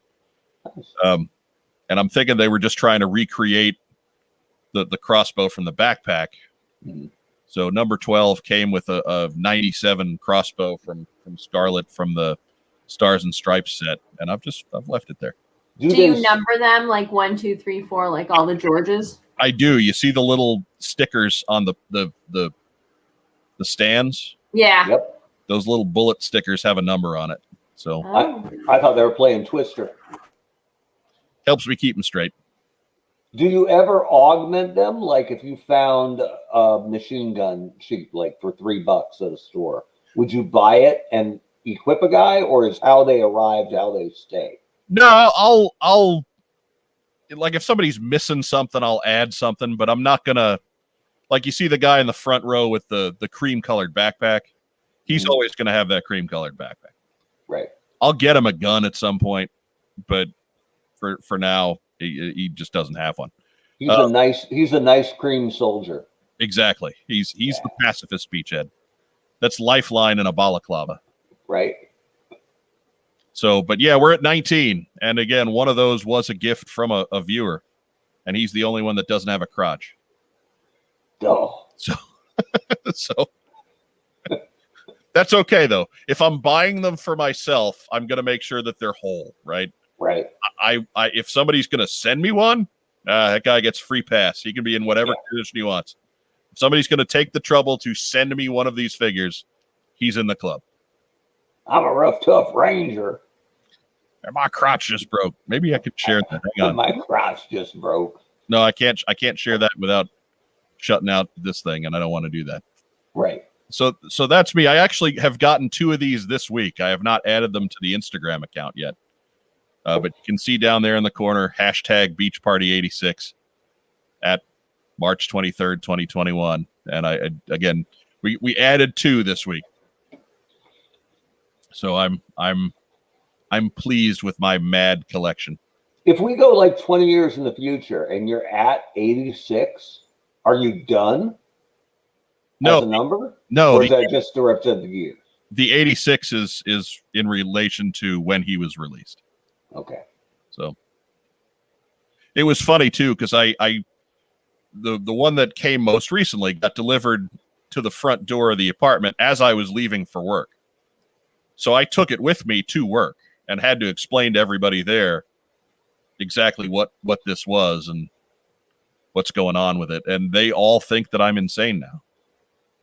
Well, every single one. Took them a while to sniff you out. Yeah, I tend to put up a pretty good cover. And they already knew about the G.I. Joe habit, but collecting 20 of the same guy, just like the army building thing, that's what's tipped them over the edge. I mean, I don't know many Joe collectors who army build an individual character, right? Most people are like, I'm a Red Ninja Girl, or I'm a Crimson Guard gal, or I'm a Royal Guard. I'm the only Royal Guard guy down in Florida. Well, wait, there's no, Diana Davis does Duke. I do Scarlet. But Diana doesn't army the same Duke figure. Right. No, I don't know. Does she? I don't think. She's never shown off that way. But she's done lots of different Dukes, and I love her collection. Yeah. Like I get the breadth of it, right? Like cool, but for grabbing a guy who didn't have that many versions really, and just it'd be like going, I'm the blowtorch guy, and I have 50 blowtorches. This is it's an homage to Brian Kaufman and his crystal ball collection. And what's that count at? Oh God, I don't know if he's ever put a number on it, but it's got to be well into the hundreds. You know what? I'm calling BS on that, because you can go to Walmart right now and pick up a couple of crystal ball figures. How hard is that? Look, that's part of why he does it. As a customer service, right? He's helping keep the world safe for all of us, so that we can get G.I. Joes on our pegs. I know I'm not alone who, as a kid Joe collector, would go to the pegs that year and go, let's see what's up here. Crap. I gave 7 crystal ball figures. I gave him a crystal ball figure last time I saw him, which would have been at the last CoilCon. And like the joke we had is that, the only difference between our two collections is someday I'll be able to sell mine. That's a good And so that's really, but he's got to have, I mean, he's got to be well into triple digits. That's incredible. He's it's a master. So that is Beach Part 86. If you have somebody you'd like to contribute to the ranks, by all means, we are accepting applications. Otherwise, I will be out there trying to hunt down bargains on eBay. Don't bid against me. I'll send Joe Colton to cut you. Mm-hmm. And her army of red ninjas. Yes. Some of them are teeny tiny. Look like ornaments. Only 20, right? And that brings us to host number 3, the honcho. Yeah. A couple of things here, and the images here are not from your collection. They are courtesy of 3D Joe's. But Mark, for the folks at home, why don't you explain what these are pictures of? Well, I'm totally digging this vehicle, and I wasn't collecting Joe's in '94, but I've back collected almost everything that I want anyway. You know, I have one of almost everything, and that's not to beat my chest or anything, because they're all open, they're all loose. You know, they're how I played with them. But I never had this before. So this is the Cobra Scorpion from Battle Corps in 1994. And so I picked this up. I won an auction for it on eBay. And then I went and found out about this part of it afterwards. So nobody knows exactly what the split was in the production run here, but somewhere in the middle, because neither version is terribly harder to find than the other, but they flipped how they colored the basic parts, the molded plastic they used. So the one on the left is the tan Jeep with the black accent pieces, right? And the one on the right is the exact flip. It's a black chassis. The wheels are the same, obviously. But the pieces you add on to it, the front grille, the top, the weapons, are tan. And so I like the vehicle itself is fine, but I don't really like the two-tone look here. I think the one on the left, I think, is a better look than the one on the right. But what I really want to do is get one of each unassembled and then create the monochrome versions. I want to make an all tan Cobra Scorpion. I want to make I'm going to throw this comment out there from Biff McConkie Donk there, Mark. I have it on good authority that you can get all tan or all black Scorpions out of the box. Well, Phil would know, so I appreciate I believe that. it from that guy. That's a source right there. So, but what I did, and who knows where it is now, but over a year ago, I got some really good glow in the dark Night Force stickers. So I want to take the all black Jeep and make it a Night Force vehicle, because I didn't have the Night Force vehicles, and I haven't gone back to get them. Not that they aren't cool, but they're way out of my price range. So I'd like to give the Night Force something to tool around in that feels unique, while not depriving Cobra of one of their own kind of cool things. And Cobra didn't have a lot of desert vehicles at all, right? So we want this out there for them. So what I've got tonight as a special surprise. Wait, where'd I go? Hang on. Let me get that out of there. This is what I had off eBay, right? Center. So this is from 1994. It's the Cobra Scorpion, and I hope nobody. It's not worth a ton of money. So let's. Are you opening it? I'm opening it right now. Let's see what color I got. Poor right. Colton's crawling out of her skin. Pick your horse here, kids. Is it? We'll talk about the chassis color. Is it tan or is it black? Tan. Out at home. Put it in the comments. What did I get? Take guesses. Put your guess, tan or black, in the comments now. I don't know. I'm about to find out. We have a delay, so hold on. Just wait a second. This is a 7-second delay. Yeah. So nobody curses, right? No. Something like that. But yeah, there's a little lag just because I think our internet is bad. Yeah, I'm no hero, right? I'm not a maniac. This isn't a Night Force whale. You're a maniac. I didn't just crack open a flag. So far we've got more tan than black. Right. All right. And what did you say? I said Children? tan. I'm gonna go with Black Jeep. All right. So pull this out here. Didn't have a figure. And the winner is. Ooh, there's some Tops bubblegum in here. Ooh. No. Delicious. You know, that's a lot like Big. And look. Tan Jeep. Black guns. So we've proven that Philip Donnelly's a damn liar. No. No. First live unboxing by What's on Your Mind. I didn't know that you could get out of the box an all tan or an all black. The nation of the Philippines has issues with you, Mark. God. Yeah, well, I shall return, right? That's crocodile. That's Crocodile Joel McMullen. You know, it's Friday night for us. It's like Tuesday afternoon. Right? He's in Australia. He's our Aussie friend. So anyway, now I know what I need to get now, and they don't disassemble well, is what I'm told, right? So I can't just buy a loose one that's the right flipped color, a black chassis with the tan stuff, because I won't get it apart in one piece. So now I got to find another unassembled 1994 Cobra Scorpion black chassis with tan add-on parts and sticker shiggy, right? Look at that. What terrible colors, right? Just rotten colors. But all right. So next time we all get together at a show, I think we owe Joe Colton a drink. She guessed right. Yep. So there you go. And can't be lemonade. I am not a mint.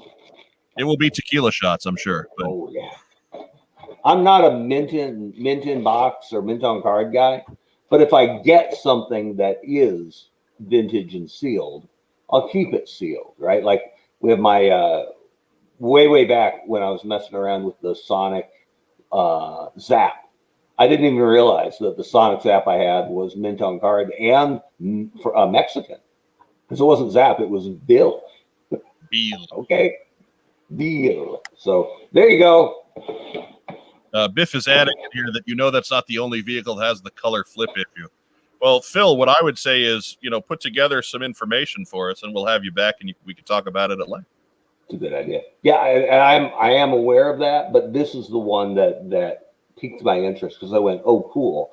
I can make a Night Force vehicle out of that, and it looked kind of authentic. Part of the reason I'm the king of lazy bastard customs is not just because I don't have any artistic talent, which is true, but I kind of like taking what the Joe team made over the years and almost respecting their design by finding different ways to mash it together rather than saying that was cool, but I'm going to paint it camo. And that's no offense to the customizers out there, because I got nothing but mad respect for the customizers who do stuff I can't even think of. Yeah. But I kind of like, that's my corner, my little toe in the customizing pool.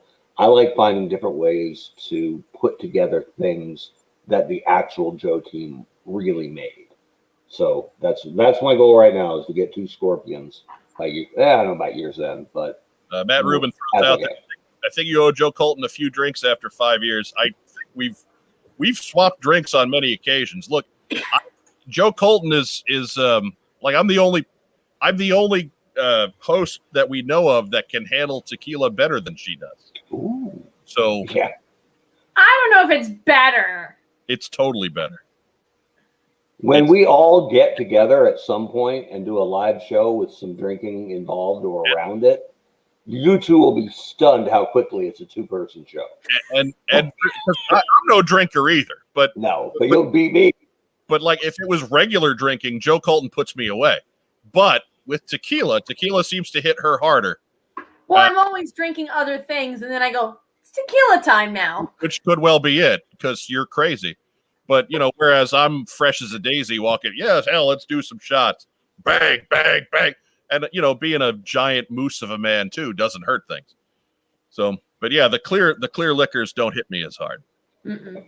It could. I also don't like doing the lime after tequila or the salt, just straight. Yeah, no, I'm with you there. The lime or the lemon grosses me out. We are good drinking buddies, you and I. Yeah, We are. We have proven this over the year. Yeah, not that many people have seen your Marion Ravenwood cosplay, but it's pretty impressive.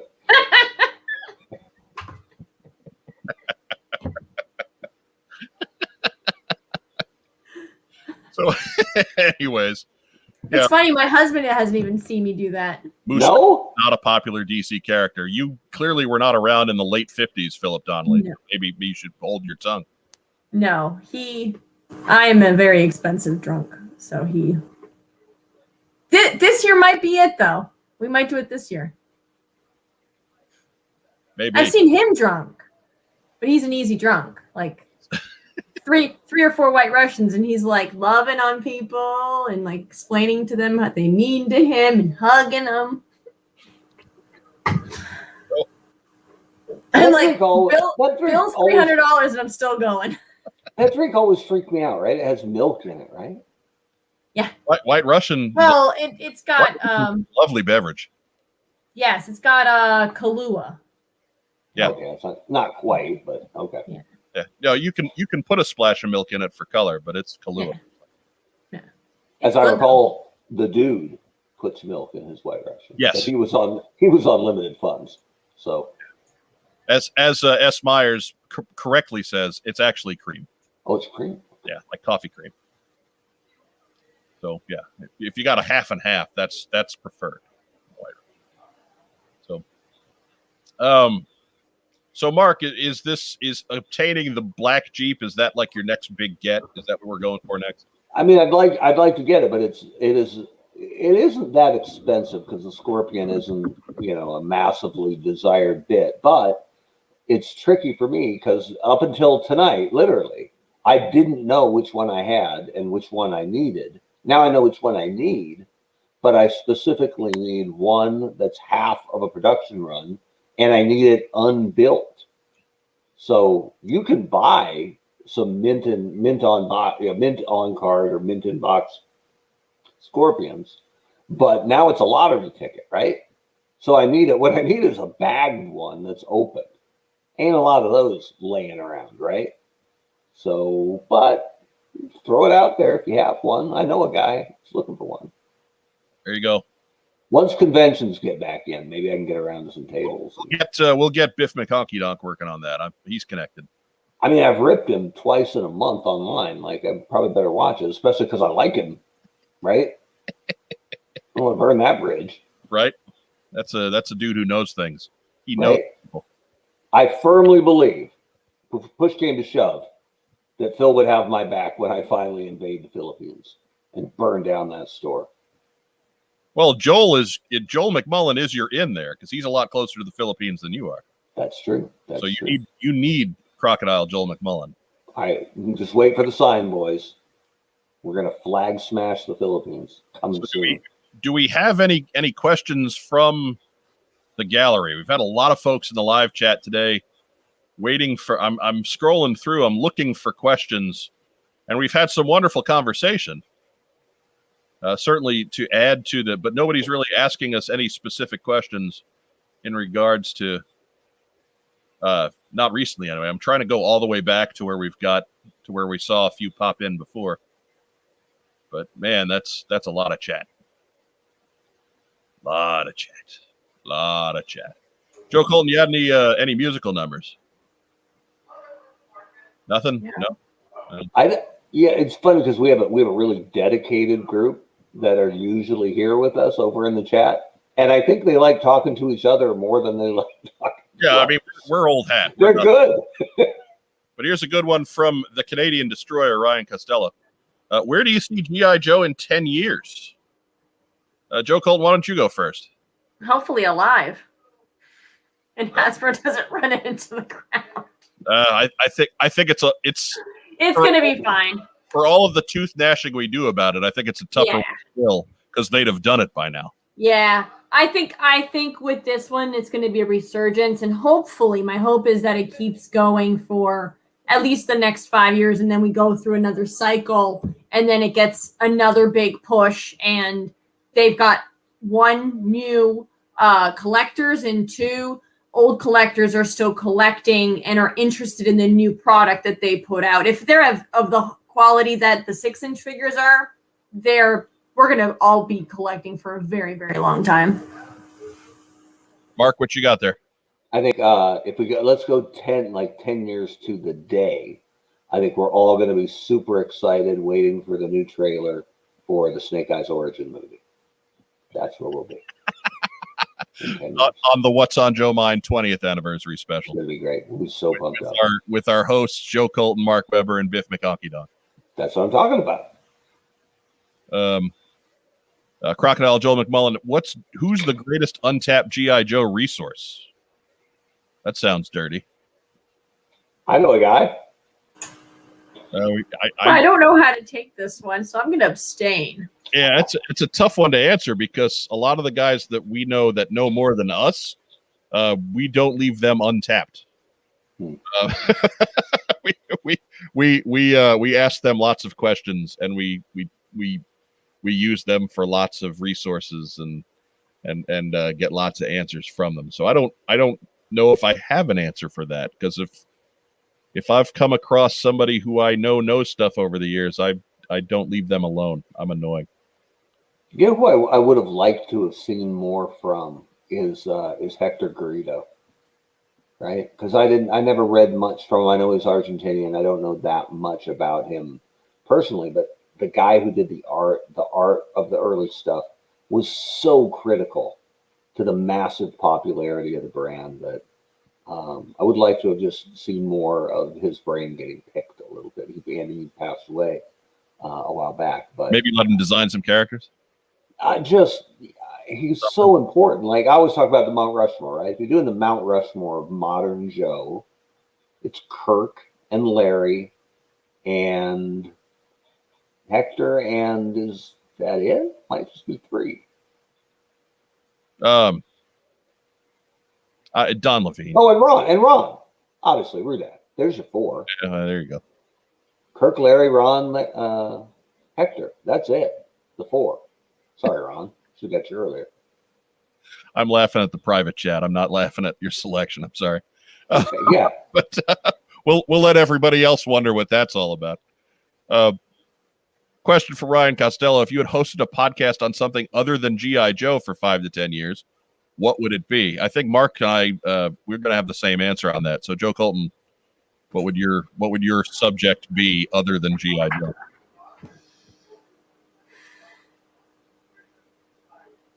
Probably the Marvel Cinematic Universe. All right. Lots of content. Yeah, no kidding. I won't ask your opinions on Falcon and Winter Soldier because I haven't watched it yet. I haven't watched the last episode either. All right, so no The spoilers. boys just watched it. No spoilers. Would you guys like to know some things? No. Mark Weber, what's the other? What would you host a podcast on for 5 to 10 years? Right. Well, it's what we're talking about, right? It's Eternal Baseball. I'm a big baseball fan, big sports fan, and I have a podcast on Sunday nights, same time. You can find it at eternalbaseball.com. We're sending seasons with the greatest rosters of all time for every MLB franchise, including the Expos brought back and the Brandon Birmingham Knights, which are the greatest players in Negro League history. So we're about a third of the way through our first season. We play one game of the week every Sunday night and go over what happened this week in our sim season. So if you like baseball. And the team you control invariably loses.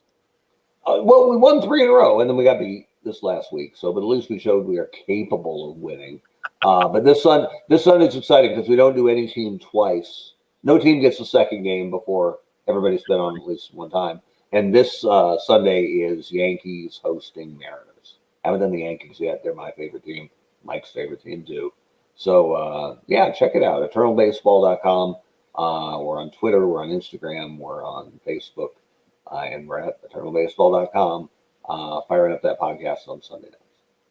Yeah, I have often said that if you shaved my head, there would be red seams in it like a baseball, and that would likely be my answer too. And I know that's going to come as a big surprise to everybody who remembers the sheer fury that we stood in the face of when we did the What's on Joe Mind Fantasy Football League, and we just decided to podcast about it because we used to get so much negative reception when we did a segment on the show itself. But we did a fantasy football league with fans of the show, so we figured it was pertinent to the show. And so then we moved it off to its own show, and people were still mad about it.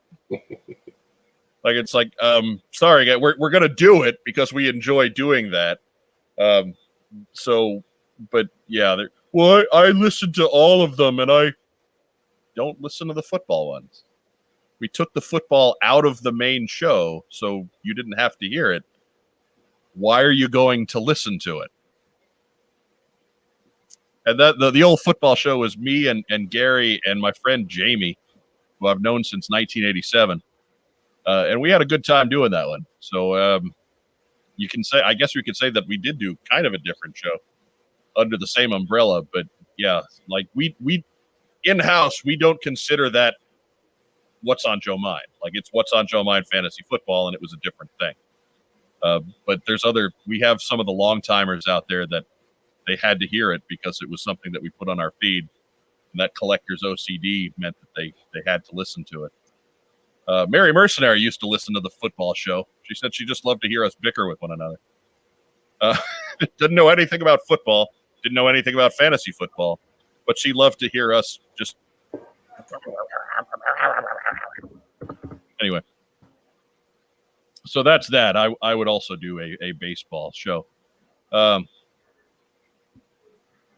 Let's see, where was it? I had it from one from S. Myers. Oh, here's a quick and easy one. In 10 years, name your favorite What's on Joe Mind segment. No. Come on. So you only have to pick 5 years because we know you don't listen to them. So I have a few. Cot Guy. The first ladies' night. The first ladies' night that you were a part of, anyway. Right. The first ladies' night was way before you were yes. off. The first ladies' night that I was a part of. There was a lot of drinking that night. Yeah. That was a lot.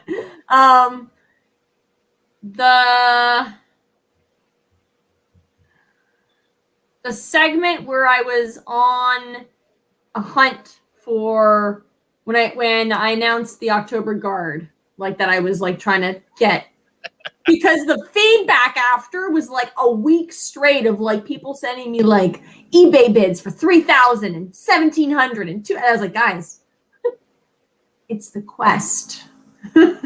I don't have the $3,000. It's the quest. The goal is not to finish tomorrow. It's to do this on the budget, right? Yes. And then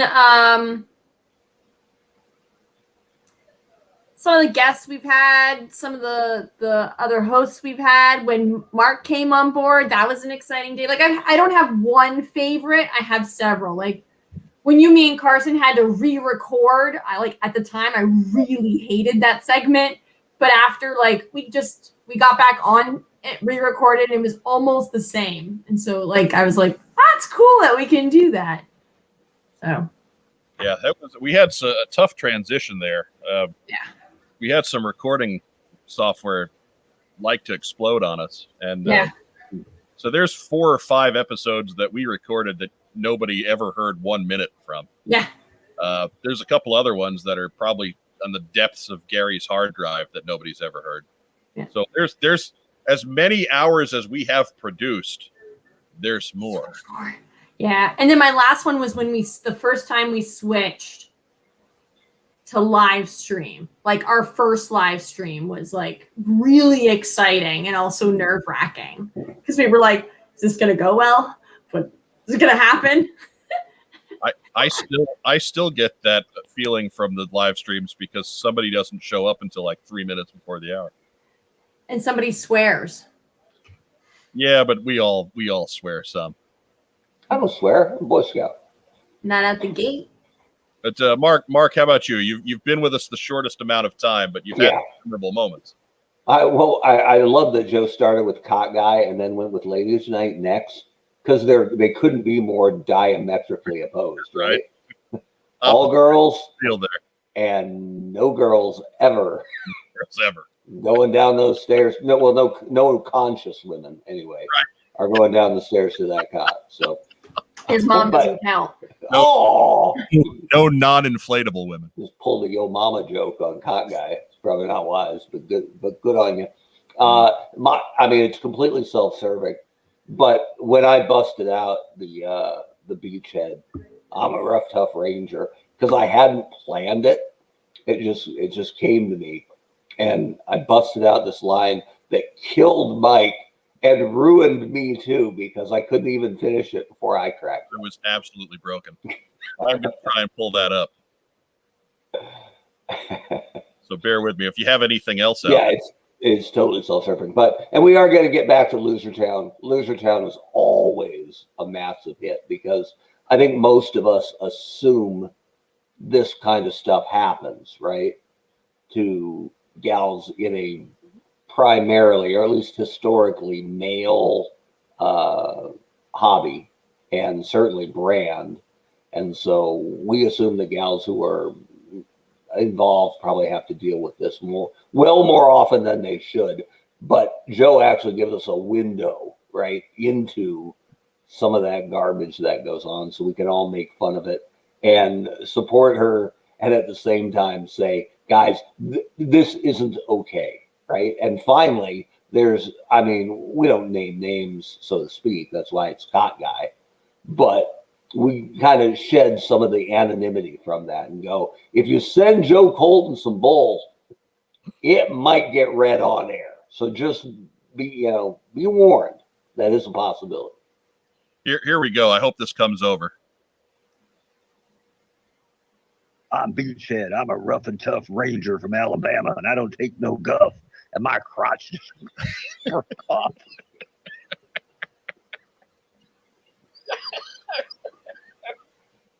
Oh, I'm trying to find a way to put that together with some video. And it's one of the And I used to work in radio, and when you could get something that hits like that, where the hosts are just dead silent for a while because they can't compose themselves, it's just audio gold.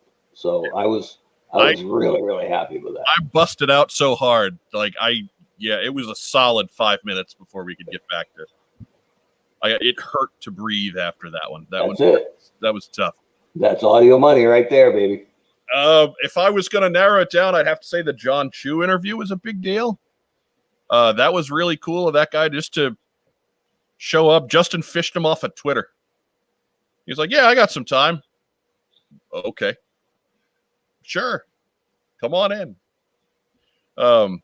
We've had any number of interviews that were just a whole lot of fun. Like I said, the first actor that is nasty to us, or the next actor that is nasty to us, will be the first one.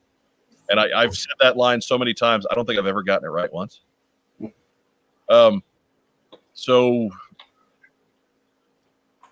yeah, I mean, I guess the biggest moment would be the John Chu one immediately after Retaliation came out. And of course, in that interview, I busted on him because he at the time was signed to direct the third G.I. Joe movie. And I asked him, if he knew when the time was that movie was scheduled so that we could plan on it to get pushed back. The irony. At which point the other hosts, I'm sure, were like, oh, crap. Stupid big mouth Mike just blew this one for us. But no, he was a good sport about it. Yeah, and you were prescient, right? You were clairvoyant right there. Turned out to call my shot. If you go back and listen to that one, I also call the third movie as a Snake Eyes origin movie.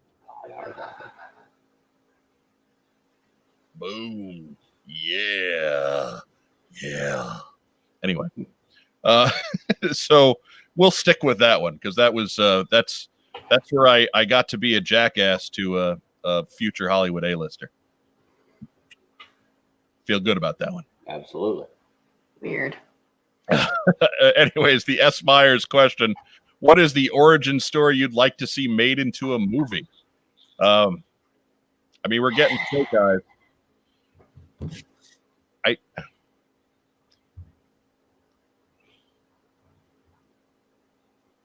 Do you need an origin story? Yeah, I think the next one is the G.I. Joe origin story more so than any one individual. Mm-hmm.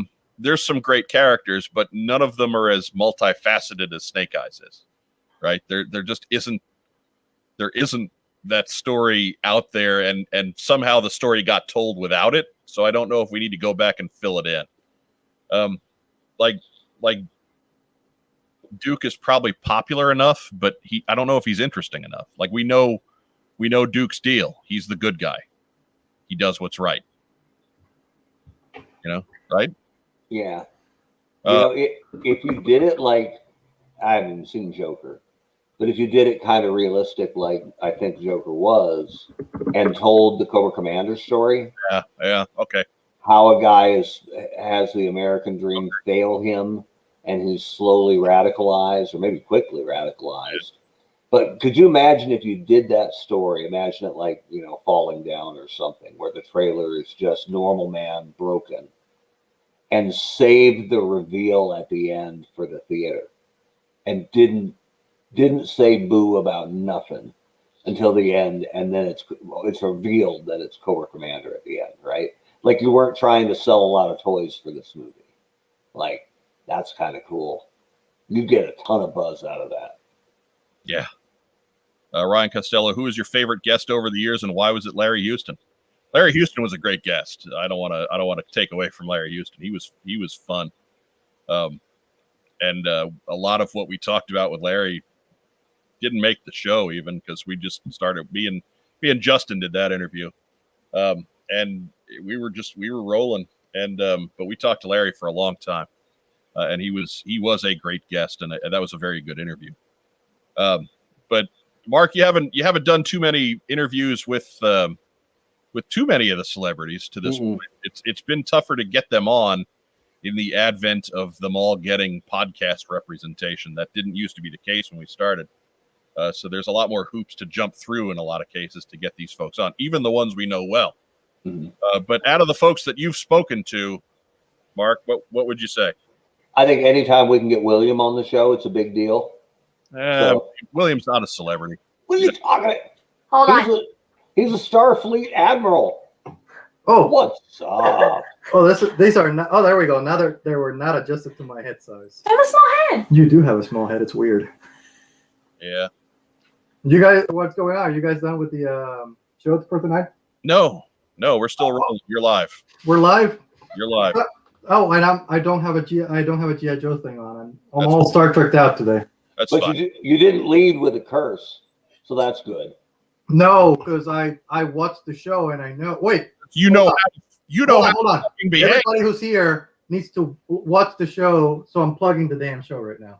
Right now we're talking. There you go. See that? I did the thing. William didn't come on and curse because William knows how to fucking behave. Oh, I'm the good one in the group. I am. Merry mercenary. No, I'm well in the Virginia group. Yes. He's the best of us. I'm giving him the nod over Mary as well. Yeah. I mean, I'm Duke, so I have to set an example, right? Yes. Exactly. You can't be Duke unless you're jumping over something. Or getting stabbed in the chest and then going into a coma. Yeah, but you're going to be A-okay. Yeah, no, I'll be fine. I'll be perfectly fine. Mark, answer the question here because we're going way long tonight. Yeah. It was really cool for me when we talked to Arthur Burkhart. You're like unexpected guesting. Because I'd never met Arthur ever. Mark, answer the question. It's fine. I'd never met Arthur ever, and we all had a long talk with him both before and after the show. So that was cool for me, and I realize it's a smaller window for me, but yeah, Arthur, that was top shelf. I enjoyed that. Yeah, I would favorite celebrity. Kevin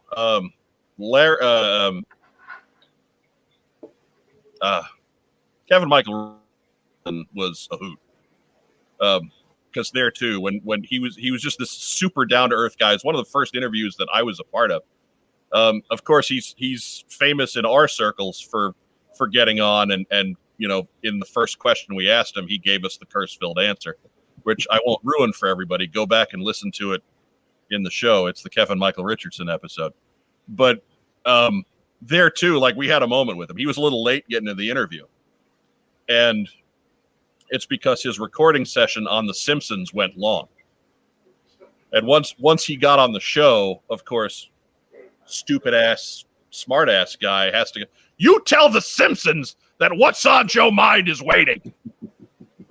and I'm saying this to this man, and he is roaring with laughter. He is absolutely dying. So that was a fun one, both in what you heard and what you didn't hear. But just a super gentleman. Joe, answer the question. No, hold on. Before she jumps in, I got to tell a quick story about Michael Bell. Since this is doing this. No, real quick. So, I'm dressed as Duke at a convention, and we had this idea for this quick skit. I'm doing a quick promo to kids, like saying, like, say your prayers, very Hulk Hogan. Say your prayers, eat your vitamins, listen to your parents. I'm mouthing the words, and right off screen is Michael Bell doing the Duke voice. So it's supposed to be Duke talking to you. Nice. So Michael Bell decides, as we're filming this, we did a quick run through and we mouthed it. We got the timing down. And the moment we start recording, Michael Bell decides to pull this prank on me. I'm mouthing the words and whatever. And I'm like, all right, kids, this is Duke here from G.I. Joe. Remember to always say your prayers, listen to your parents. And as I'm mouthing the third thing, Michael Bell decides to say, and don't jerk off to your own sex. That's good. Like, that's good advice. Duke, my mouth stopped moving, and I'm like, I just like walked off screen because I didn't know what to do after that. So that's my favorite G.I. Joe celebrity encounter. Hey, you know what? That almost fits in the segment there, so we'll take it. Michael Bell was a hoot. We had him on. We had actually some technical difficulties and the first time through, and he was just, anytime he would take the time to curse his equipment, and he would curse his equipment, he did it in the Duke voice. So we got to hear our childhood hero just cursing out computer equipment, and that was a good time. A good time was had by all. Gary was a little stunned by it. Let's see if we get one more in here. We are running pretty long. I gotta. Come on, Joe Colton. No, I've gotta go. 10th anniversary show. I know, but it's more 2 hours. We're running late. We got your shout outs, and then We're running a little late. We are running a little long. Long late. Oh, do your shout outs. I'd like to thank you guys and our fans. Happy 10th anniversary. I wish us 10 more and even more than that. And I really love doing every Friday nights with you guys. It's been a great 10 years in general for the show, but 5 for me. And so I thank you, Mike, for bringing me on. I'm going to get sentimental. You got to hang out because we're closing it out at this point. Okay. Mark Weber, give us your shout outs. This one's easy. It was April 22nd is the anniversary of Pat Tillman passing. So you want to talk about a guy who was a real American hero.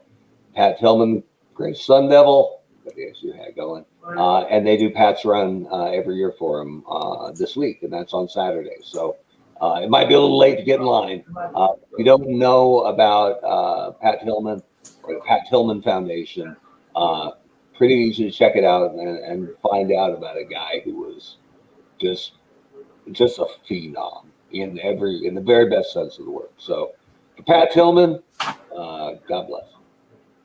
Okay, we got a quick cameo here by the fourth of the line team. Holy the Rock Anderson, Ragtime Rob is with us just in time for shout out. Ragtime 10th anniversary show. What's up with you, man? Well, nothing. Just getting a nice stiff back from bleeding against my back wall since someone has all my furniture. Good stuff. I got a chair, so I don't know what you're talking about. I'm the finger of the camera guy. That's gimmick infringement. Back off. We're in the shout out portion of the show, Rob. So who are we shouting out to on this, the 10th anniversary of What's on Joe Mind? Shout out to all the frontline workers. which you are one. Be they medical, educational, retail, whatever. It has been a long haul. I got my first shot a couple weeks ago, so we're going in. Yay! I got my second one tomorrow. Nice. Yeah. Who's your shout out, sir? You've been here the longest. Mm-hmm. Oh God. You see some of them in the description down below. Of course, all of our previous hosts and co-hosts and contributors couldn't have done it all without you.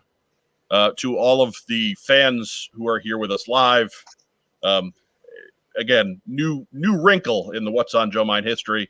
Can't imagine doing this show without you guys anymore. So thank you for tuning in with us, some of you every week. To everybody who watches this thing on replay, and there's many of you too. I don't want to cut you guys out, but you're also a big part of what we do. Please continue to like, share, subscribe, and enjoy our show.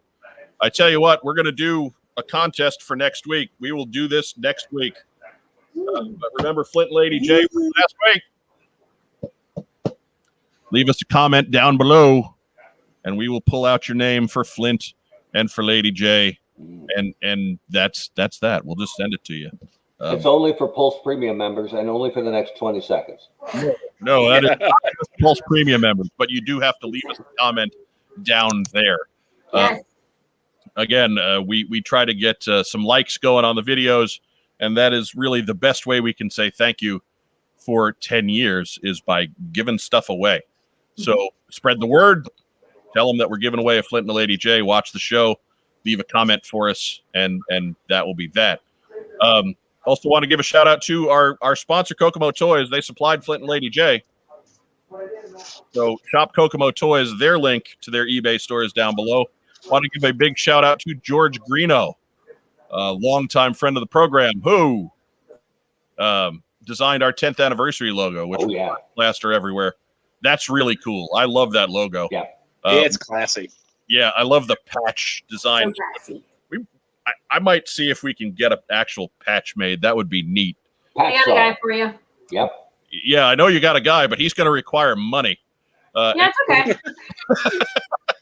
And so that there too, let me direct everyone to the link to our coffee account down there. Please, if you got a couple of dollars and you can make the show a little bit better, make the channel run a little bit smoother, we're there waiting for you. We won't say no.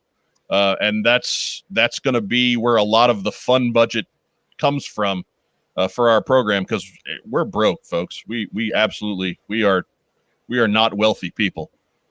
So we are truly crowdfunding. We are not trying to make any money on this.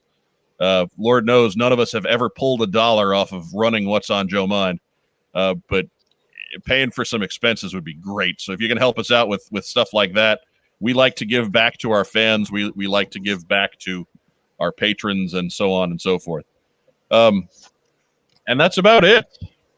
Thank you, guys.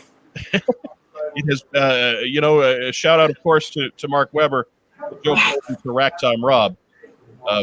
It has been a long 10 years on What's on Joe Mind. Thank you much. Be safe. We're still in a pandemic.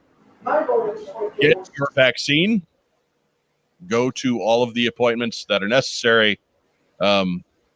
Until you are done with it, make sure you're wearing a mask. Make sure you're practicing social distance, regardless of whatever your state mandates may or may not say. Let's do our best to get everybody through this as quickly as possible, so we can go to cons and we can go to shows and we can get the rest of our lives back. But as Dagon says very nicely, stay safe. If you can't, stay careful. And that's a great way to sum that up. So to another 10 years. Fake toast. Joe Colton, you still got? Of course, Joe Colton's got some in there. Racktime Rob has no beverage, but we forgive him because we didn't tell him we were doing a toast. He's got a cup of nothing, but hey, it'll work. It's Lino Mud. That's what I'm talking The about. Mudheads. Yeah. Flexing some Ed crankshaft on us. Wow. Ooh. You're flexing some head crankshaft on us. And so that's it. I know we ran long, but that was really the plan, and we actually managed to run long. Run. Joe Colton is still shooting me on the way out. For Mark Weber, for Joe Colton, Irizarry. Thanks for joining the What's on My Team Stream, and have a great night. Bye, guys.